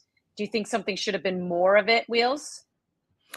We only got like the one angle, well, the one that was in behind that didn't help, and then the one down the side. It's very difficult for me to judge. The VAR understand the rules, whether the player was outside of the box or whether he was on his way in. Again, if you don't show me more angles and what the video assistant referee is taking a look at, it's very difficult for me to comment. But it was exceptionally harsh in that situation because the game was still up for grabs, like very much up for grabs. And Canada seemed to be in the ascendancy, asking a lot of questions. Like, those Argentine fullbacks were isolated at times. I thought that through the first half of the game, if we're going to kind of walk through it a little bit, that Argentina kind of didn't show up. They were late coming to the field. They came on. Messi was all small. It seemed like it was a Lionel Messi tribute match for them a little bit. They just were working the ball around the back, a lot of patience. There wasn't a lot of urgency. Then I think at halftime, Scaloni got the group together and said, guys, there's an actual game to be played here. This is Copa America. And then the first 5-10 minutes of the second half, you just saw how good, how quick they are in their decision-making. And that's when Canada found things very difficult. Yet when they conceded, it wasn't like the Netherlands. They punched back and threw some shots of their own. So I give them absolutely full credit on that. So I just cannot stress how difficult it is not only playing against Argentina in moments like this, but this is game number 3 under Jesse Marsch. He had him for what is essentially like a training camp ahead of this. And you guys know me, and Ollie, I think you're in the same boat. I thought that when Jesse Marsch was hired, I approached it with a little bit of skepticism because I don't necessarily love traditionally his style of play. I don't think it was suited towards international football, but I'm happy to put up my hand and say through 3 games, I'm absolutely wrong. I'm 100% wrong on that. And the more that we've watched Euro and more international football over the last week or so, you see that teams that play a much more athletic, quicker brand of style are becoming that much more effective. The international game is typically slow and prodding, like you saw England play today. That's not the way the game is being played in 2024.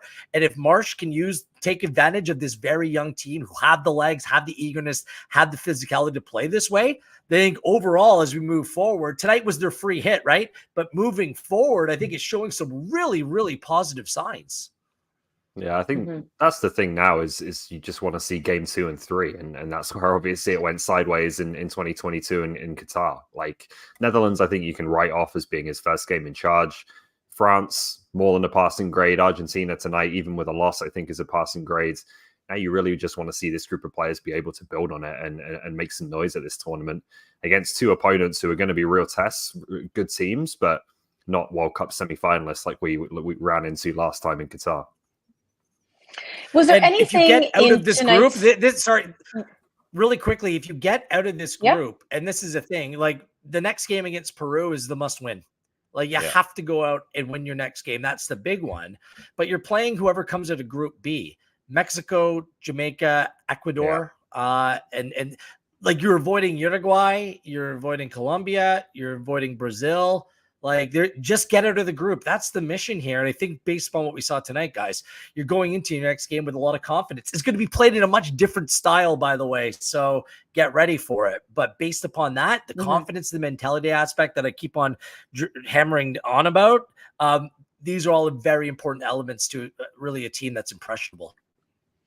Yeah, the only thing I was going to ask you if there was anything in particular, whether it was a player, whether it was style of play, just anything that maybe even surprised you about tonight's match, that maybe even gives you the confidence that going up against Chile and Peru, that, you know, there is a real feeling now that they could make it out of the group, as opposed to Ollie, like a hope and a prayer. Well, I don't know if it's a surprise, but I'll say this. I think Alphonso Davies is playing the best he has played against this caliber of opponent in a Canada shirt. And I think Jesse Marsch deserves a lot of credit for that in his opening games in charge, because I think he's done a few things. He's given him consistency in his position. He's played left back every single game and has started to get into a rhythm, I think. He's given him a teammate in front of him in Liam Miller, who basically is on the pitch to help Fonzie, right? Make the right runs, get Fonzie space, get Fonzie the ball, help him defensively, and he's doing a really good job of that.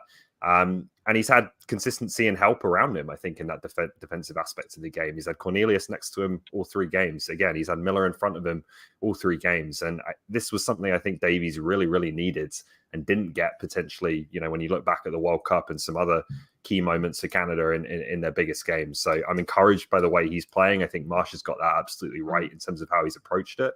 And you can see some of those difference-making moments. Davies able to get down that left-hand side, get in the penalty area, and look like a threat, maybe more so than he has against this caliber of opponent in the past. What surprised you at all then on that vein there, Wheels?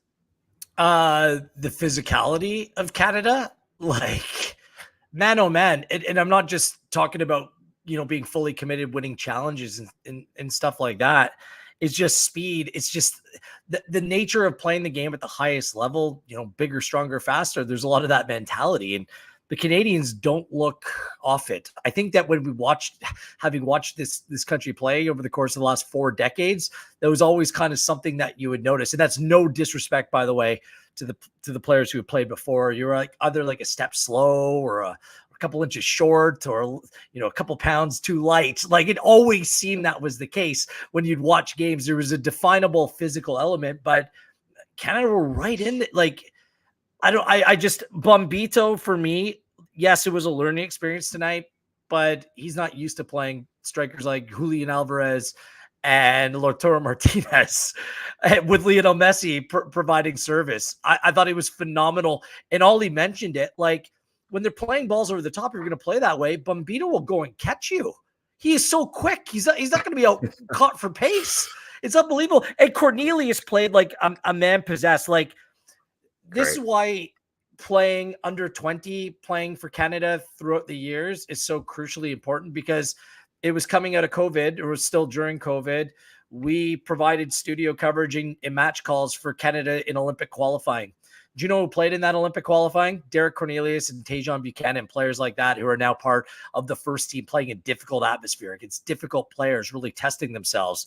And Cornelius was kind of lost, and now he has found a home, not only with club football, but within this Canadian men's national team. Kamal Miller was like a fixture in this team under John Herdman, but Cornelius has stepped up his game. And in fairness, provides a completely different physical element than anyone before. It's just those players. Kone made some mistakes tonight, but man, like he's just such a beast at 22 in the middle of the park. The legs that you have in wide areas, just this team physically can hang with the big boys. And that is such a good sign.